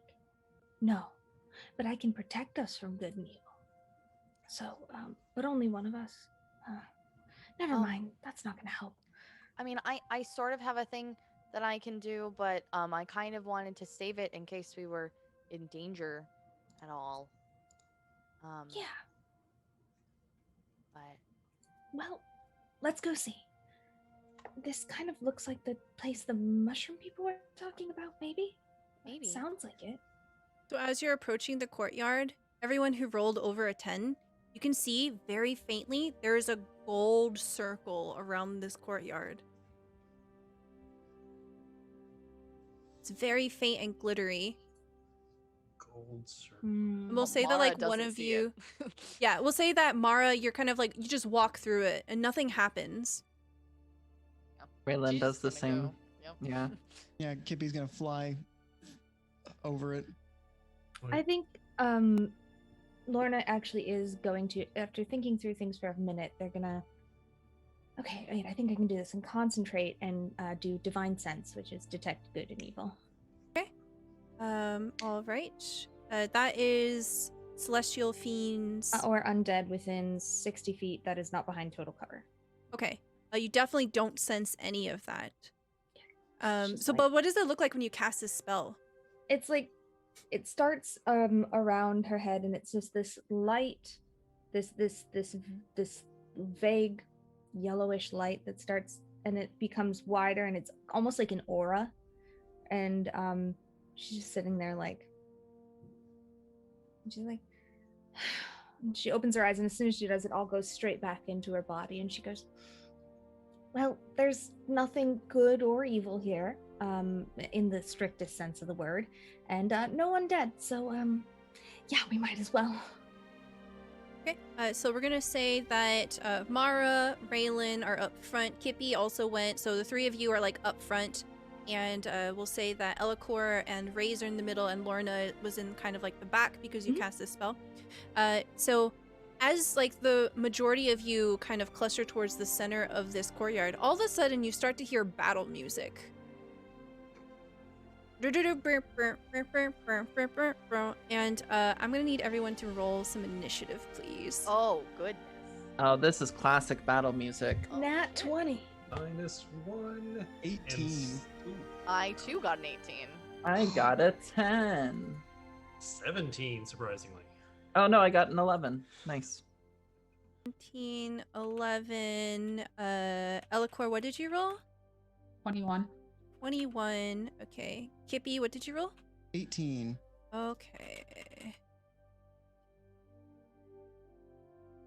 And I got a nat 20 plus 1, so total of 21.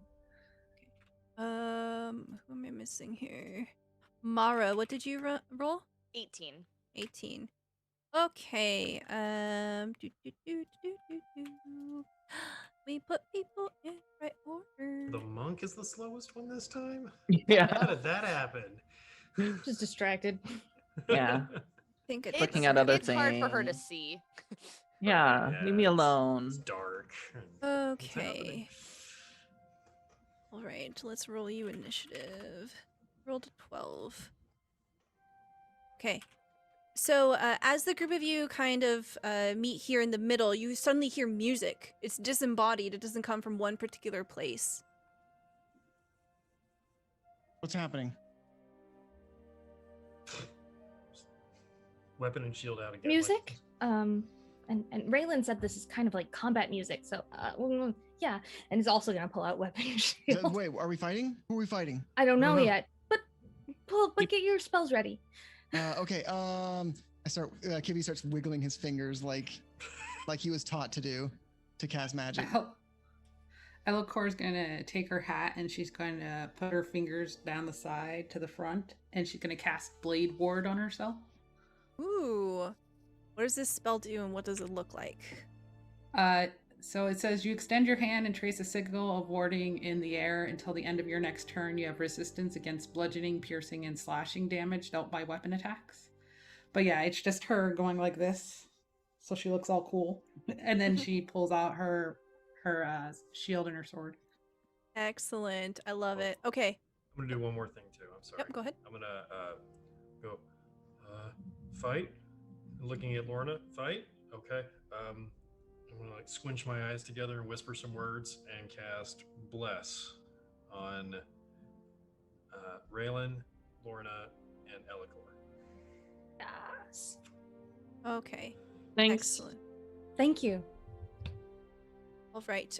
So Ellehcor, you are at the top of the round, and what you see is that behind you, the arch that had been the entrance of this courtyard actually begins to shift, animating, and you see the arches kind of come down, and they begin to manifest more like trunks of legs, and you see this twist of vines taking on this shambling kind of mound of vines. And it is beginning to aggressively move towards you. And Ellehcor would go, "We're here to return the wish nut. We mean you no harm." But she still has her shield and her sword out. So. Okay. And that's all she does. She doesn't do anything. Okay. So you definitely get the sense that it doesn't understand you.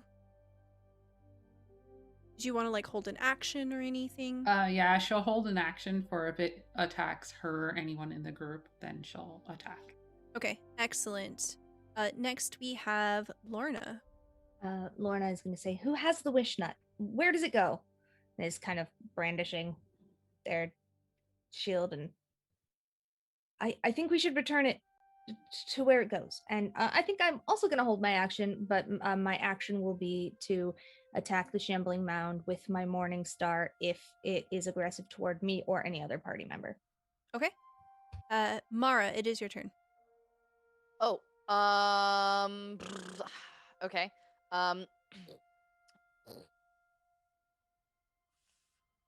It looks like. Does it look like it's gonna attack us? It looks like it's mad. Right? Doesn't look like it's slowing down. Okay. I'm not gonna wait. I'm just gonna go up and attack it. So, she is gonna take her staff out and sort of like spin it around, as she casts, Flame Blade. So her staff actually transforms from that into just like this blade of like fire. It is just like a sword made of fire. And that's her bonus action. That's so cool. So she is going to run up to it and make a melee attack on it as her action. Which I think I Yes. have a +7 to do. So I don't know how far away it is. Can I like reach it?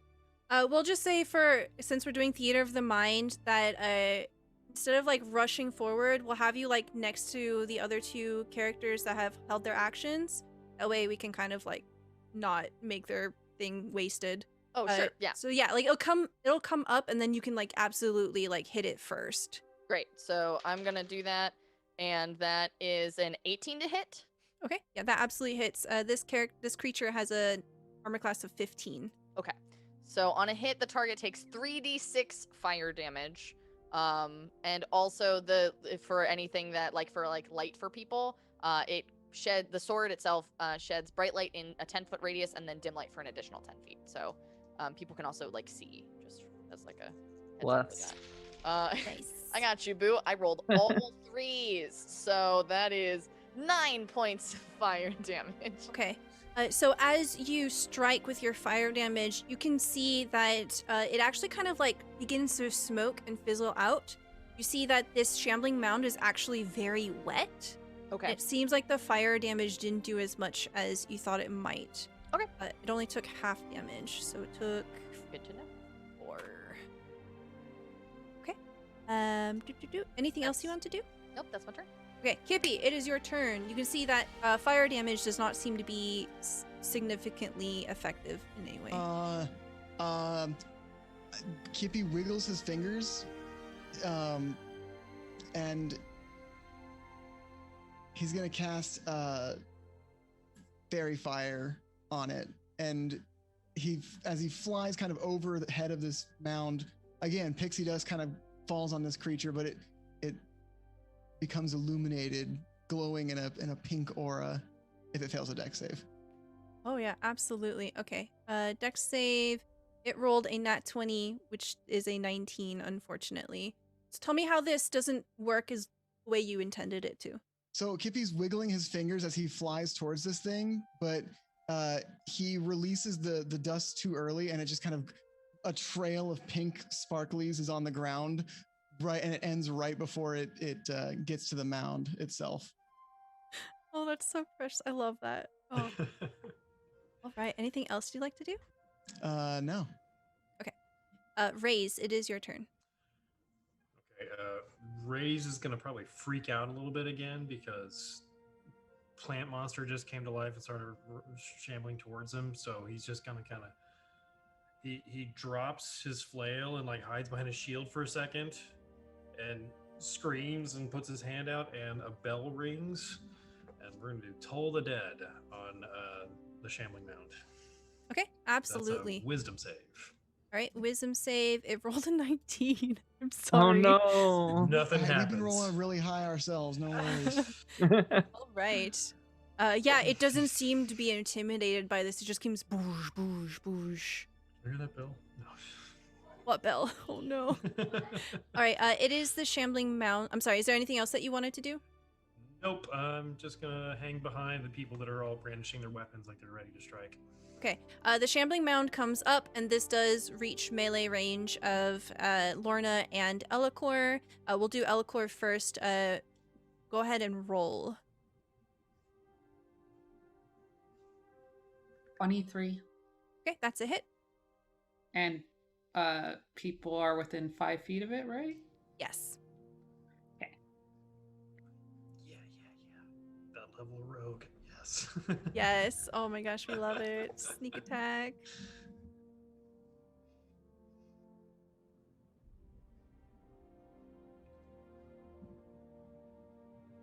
$15 to get all together. Okay.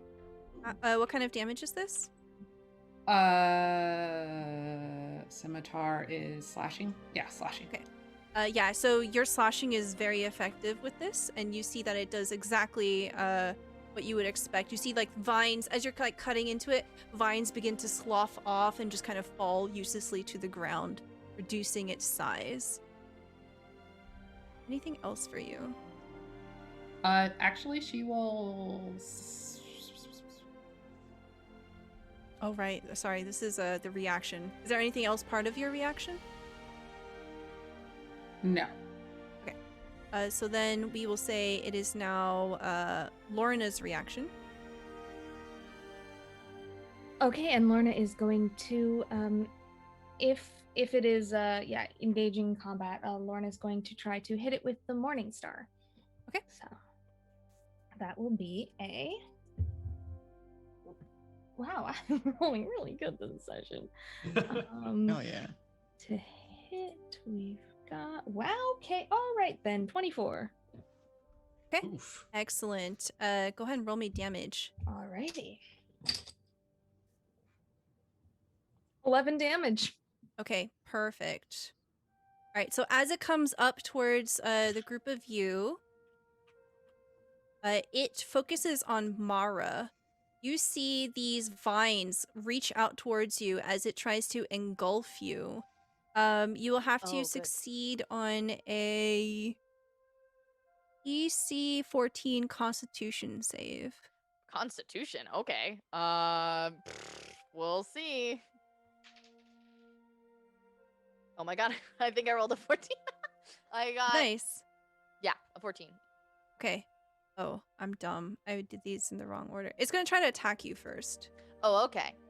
Does a 17 hit you? Yes. Yeah, it very hits me. Okay, you take 13 bludgeoning damage, but you do manage to resist the engulf. So you see these vines just kind of, and they wrap That's the worst around sound. you. I know. I'm sorry. I won't do it again. No, you're I fine. like that you're noise. totally fine. It's great. That's for instant replay. How's it going again? So it like wraps around you, but you manage to like make your way out of it, and it just kind of whips back. So it does seem to like really hurt. And I think this is the first time the party's taken damage. Yeah, Mahra, you get this sense of alarm as like it actually hurts, right? Like you do actually feel like, oh my god. Oh my god. I love it. Fantastic. Yeah, it's like hitting you upside the head. This is real. Suddenly starting to set in. Okay. You're not playing a game. And then I have to roll a concentration check, which hold on, my die rolled off the table. So let me roll again. I don't know if that's gonna be good enough. I rolled a 10. Or That's success. okay, cool. Yeah, so you find like your focus wavering for a split second, but then you manage to power through it. Great. Okay, cool. Awesome. Okay, that is going to be its turn, and Raelin. All right. I think it's taken Raelin so long to kind of act because she actually had her inventory like thing pulled up, and she finally reaches in to the inventory screen and pulls out a spear. And then the inventory little hologram whatever disappears as she does, and she rushes forward to attack the Shambling Mound, and rolls a 28. Absolutely hits. Okay, cool. So then I deal 10 points of damage, piercing damage. Okay. And as the spear is kind of stuck into the Shambling Mound, suddenly the tattoos on Raelin's arms kind of burst out of her arms and start glowing this red as they start hovering around, and suddenly they very quickly just burst into the Shambling Mound as well as I activate my Arms of the Astral Self. And so it needs to make a dexterity saving throw. Okay. I rolled a 10. That is a failure. So it's going to take 9 more points of force damage. Okay. So that is going to be the end of the round. We're going to go back to the top of the order. And I just want to say real quick, thank you so much, chat, for being here. Thank you so much for your support. I have refreshed the donations that we are doing right now, and we have so far raised $944. That is amazing. Thank you so much, everyone. We are really close to our goal. Really appreciate all of your help. Thank you, thank you, thank you. So as we're going to the top of the order, Ellehcor, it is your turn. You can see that the Shambling Mound has taken these barrage of blows, and it's definitely whittled down. It looks like it's pretty beat up. You are all doing effective teamwork here. She's going to try to slice it again with her scimitar. Okay. We got a 18. That's a hit.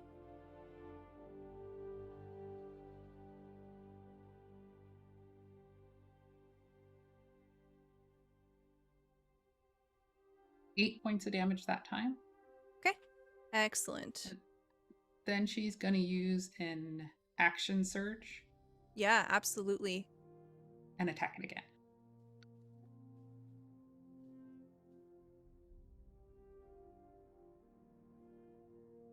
And a 15 that time. Yes. And 10 points of damage. Very nice. Describe to me, as you're doing this barrage of attacks, you are doing a great job cutting it down. What does this look like?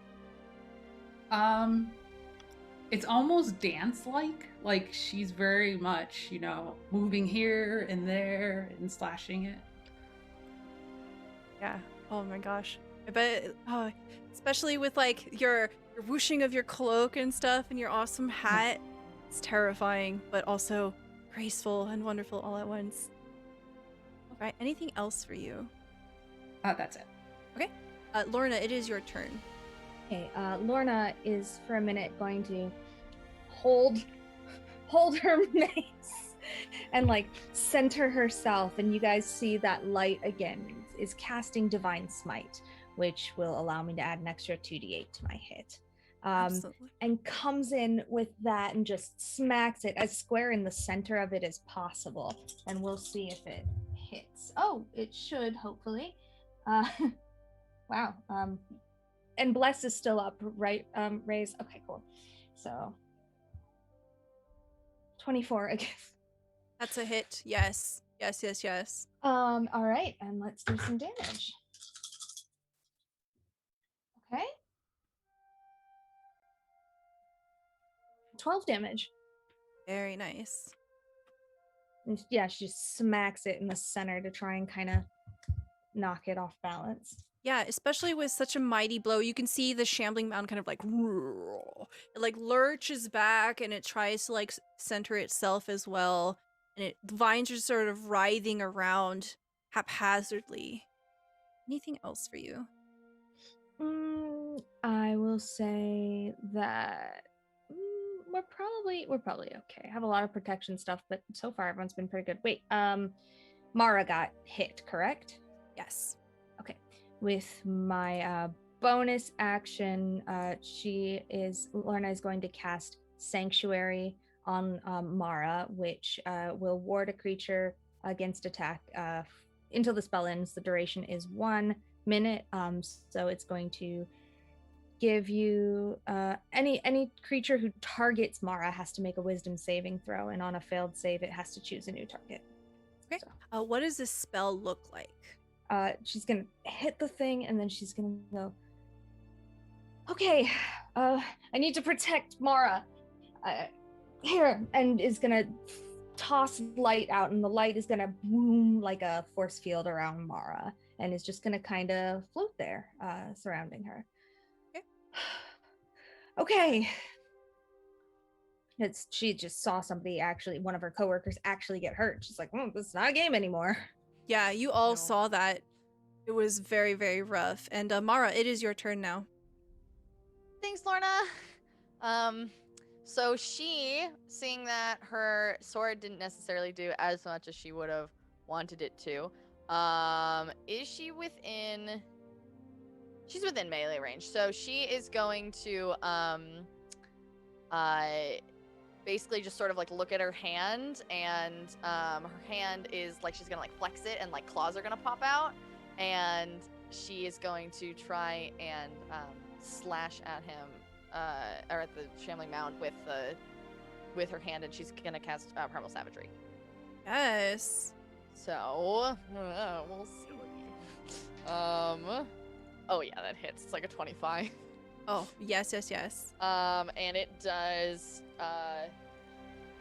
2d10 because we're 5th level. So 2d. Oh god, there's dice all over the place. 2d10 acid damage. Okay. So that is 11 points of acid damage. Excellent. Yeah, it definitely seems to work just as intended. You can see that your acid is really effective, and it begins to like eat away at some of the vines, and like the whole arm of this creature just kind of falls off. Nice. And yeah, let me actually look at something real quick that I don't know if it's concentration or not. So, yeah, why not? Fuck it. So I, as a bonus action, am going to summon a spirit. I guess she's probably a bit nervous about the fact that like she just took damage, and like other people might also take damage, and like so she is going to summon a bear that like is sort of you can kind of see through it. It's like sort of not entirely there, and I don't know, let's say it's like an orange bear. And it lasts for a minute. And there's a 30-foot radius around whatever point. So I'm gonna summon it in a place that I can catch everyone. Uh-huh. And everyone gets 10 temporary hit points, and they all have advantage on strength checks and saves. Very nice. Yeah. Does this bear look any particular way? Does it have any sort of modern or pop culture references? I don't think so. I can't think of any modern pop culture references with bears at the current moment in time. But I'll say that like it has sort of like a like a mohawk, but along its entire back of just like fire. Oh, I love that. That's awesome. Yes, excellent. Next we have Kippy. So Kippy, seeing that fire didn't do much to it, his spell book doesn't really have, his spell page doesn't really have anything else that can deal damage except for this other spell. So he's going to fly up overhead of this thing so as not to like accidentally hit someone else, and extends his hand out and says, I'm going to cast my frightening bolt, and he's going to cast lightning bolt. So it has to make a dex save. Okay. It rolls a 17. it succeeds, which is good because it only takes half damage now. Okay. So So, it is lightning damage. unfortunately, the Shambling Mound is immune to lightning damage because it's rounded, I think. Actually, I think it heals lightning damage. Oh, does it? Yeah. Good. Incredible. Let's go. Round this to two. me. He doesn't know this stuff, and he's Yeah, like, "This that's didn't totally work, so let's fine. try No, this." I love it. I'm so It's so excited. good. It's so What does this look good. like, Kippy, as you heal it? So Kippy flies up and holds his hand out, says he's going to cast his Frightening Bolt because he smudged his character sheet and the L in lightning looks like an F. And it's just, without clouds in the skies, like a crack of Thunderbolt looks like it comes from nowhere because he is so small. And it strikes right into the Shambling Mountain. As it's kind of like falling up, like the vines are coming loose and it's kind of falling apart. The vines, the electricity surges through it and it pulls itself together a little bit more. 13 points more, if you would. Excellent. Good. Thank you. Incredible. All right. Next is Raze. Okay, so Raze is gonna freak out a little bit, and no, don't make it better. And he's very instinctively just gonna throw his hands out and clap them together, and you. And right kind of behind the mound, there's just going to be this like thunderous crash, and he's going to cast Shatter right behind it. Ooh. Okay. And I'm going to use my Channel Divinity to max the damage. Excellent. So that is a con save. Con Okay. 14. Okay. Let's see. I rolled a 13. Fail. All right. Good work. So that'll be 24 points of thunder damage. All right. Not lightning. It is not lightning. Not lightning. That definitely works. You see this like explosion go off. Oh wait, please describe to me what this looks like. I'm sorry. Yeah, no, it's just like out of nowhere, like he's like just shouts, and this is probably the loudest Russell has ever been in his life. And there's just this clap and this sonic boom right behind the creature, and just a kind of a shockwave just right behind him.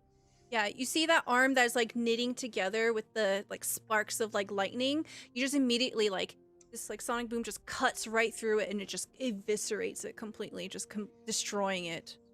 And then he looks very surprised that he did that. Nice. Love it. All right, it's the Shambling Mound's turn, and it's gonna turn. Let's see, this turn. It turns towards Ellehcor, and it'll try to slam you. Does a 19 hit?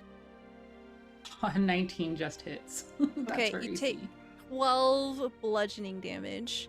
I need you to make a DC 14 con save, please.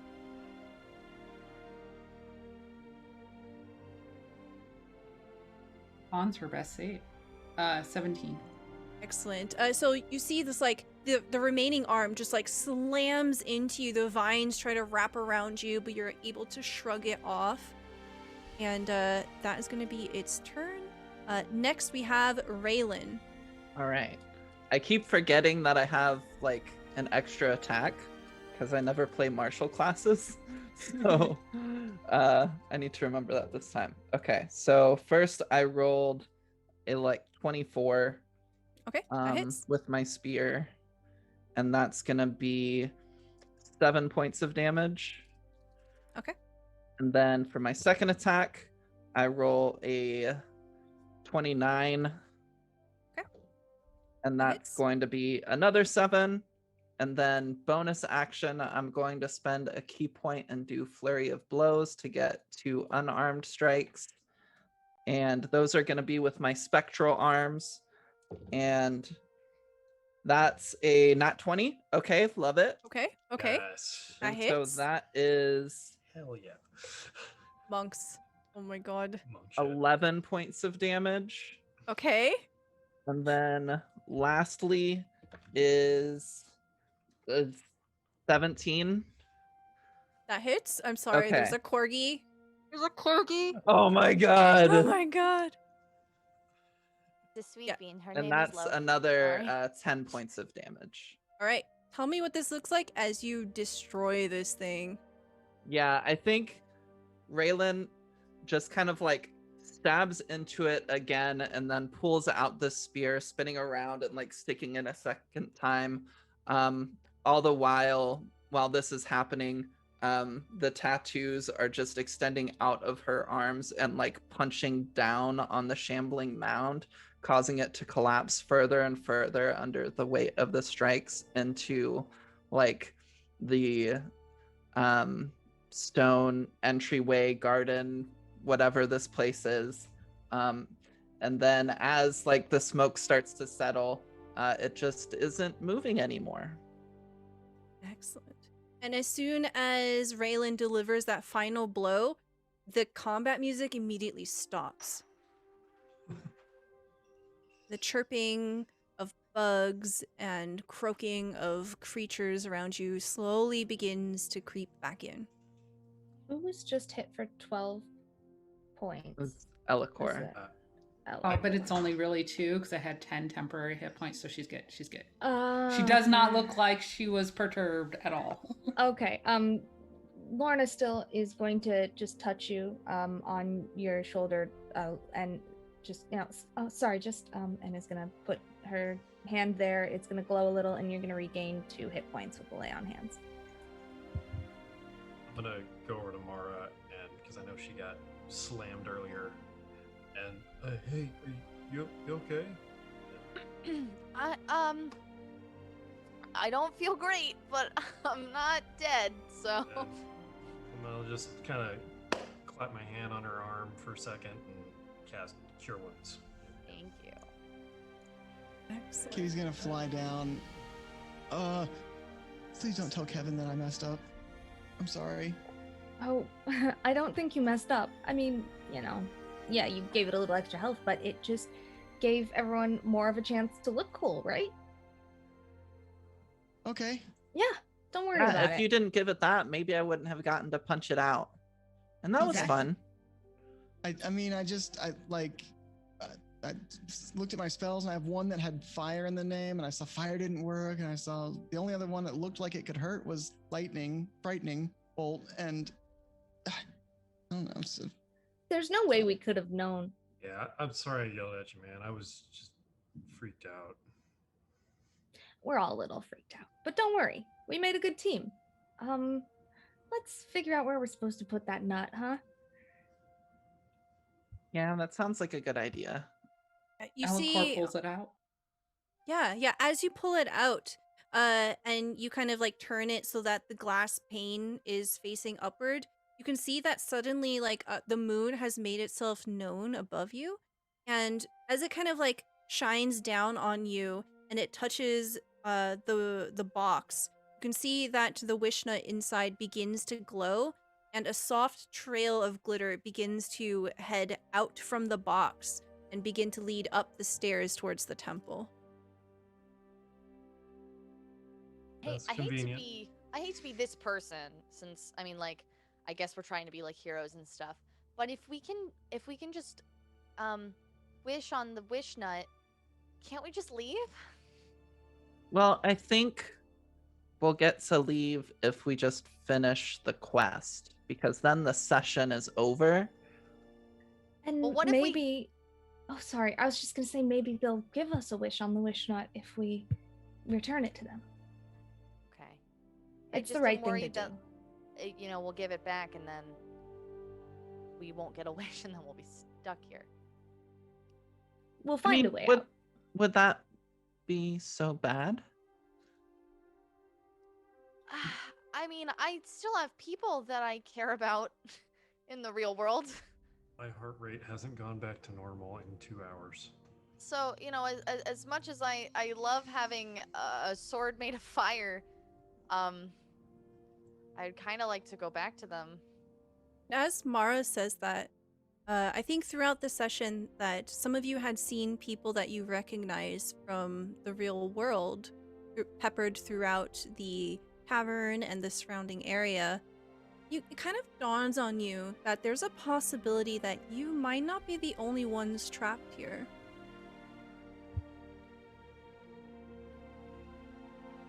We've got to find a way back. But, well, I'm sure there's not only one answer, right? Let's do the right thing and hope it pans out for us. And if it doesn't, we'll find a way. I mean, we're pretty we much can just take it unstoppable. back. I mean, yeah, I don't think that the little mushroom people could stop us. So True. I think you maybe missed the. I'm know what? just Good saying, effort. like, Good effort, if Mahra. we needed Yeah. to. I bet your Alright. fire sword would do great against mushroom people. I bet it would too. And you know what? If we Ellehcor get there heads quickly, up the stairs.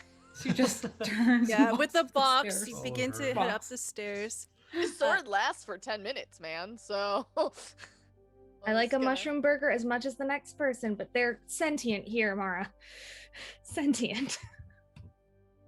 So as you make your way up into the temple, you can see that there is no door and you're able to enter no problem. It appears that the entire temple is made out of wood. You can see that the trees that kind of bend over you to create a canopy, they sort of like wiggle just a little and you can hear the groan of wood. And this is a living temple. You can see that up in front of you, there appears to be an altar and there is a very deliberate nest. And in the center of the nest is a small void. And it looks like it would be perfectly where a small hazelnut-shaped object could fit. The group of you stand before it. And you realize that this is probably like the final moment. You have to make a decision here. Do you want to try to take the wish nut for yourself?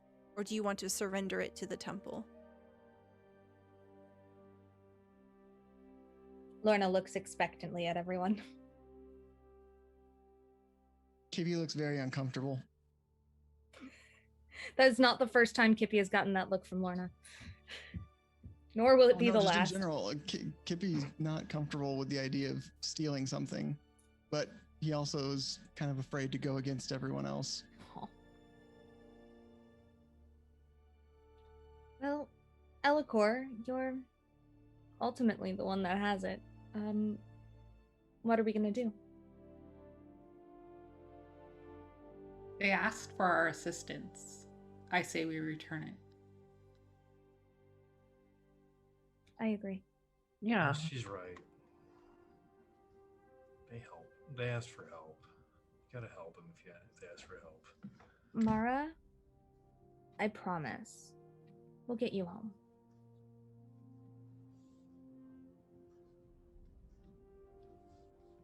Ellehcor takes it out.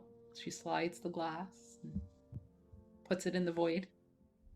As your fingers touch the wish nut, you can feel that it is surprisingly warm, and you get this sort of sensation wash over you. A sense of belonging, a sense of purpose, a sense of protection. You can tell that this is very sacred, very important. And as you feel this, do you still place it in?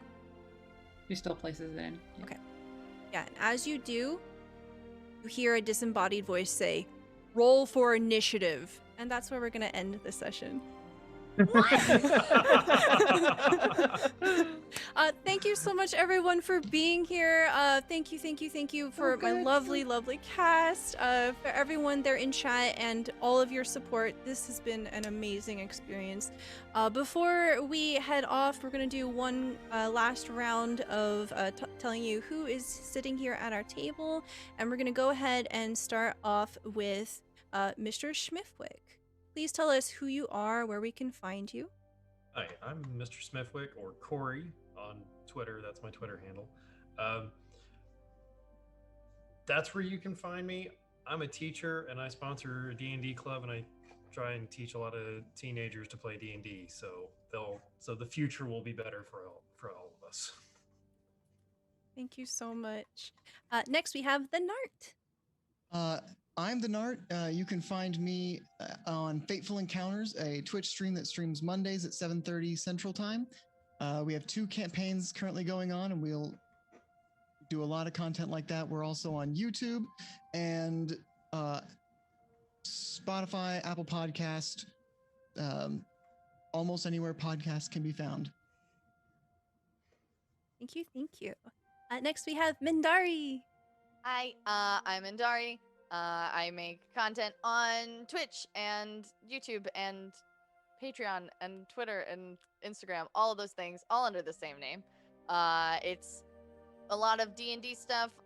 There's lore for my own homebrew world. There's mechanics that anyone can use. There's a little combinations of those therein. And then I also have forgotten to mention literally this entire time that I also do a podcast called Proficiency Bonus.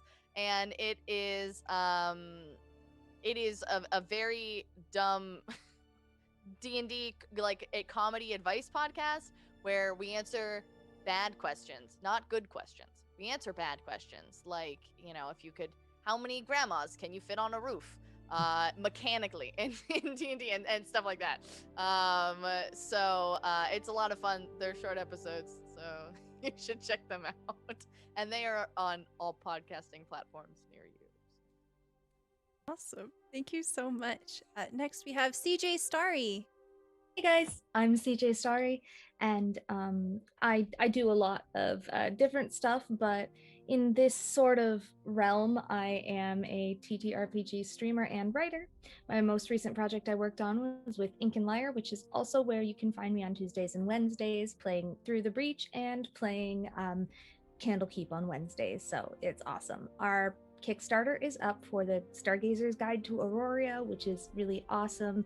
It's based on a zodiac that they have created, the zodiac, and I've written a lot of the settings, or some of the settings for that, and it's just it's really cool, so you guys should check it out. I'm gonna drop the link in the chat, and if you want any of my other links, I've got my link tree posted on my Twitter, which is in the socials. So it was so much fun to play with you guys. I hope we all get to the chance to have a sequel, because we left it off at a nice sequel place.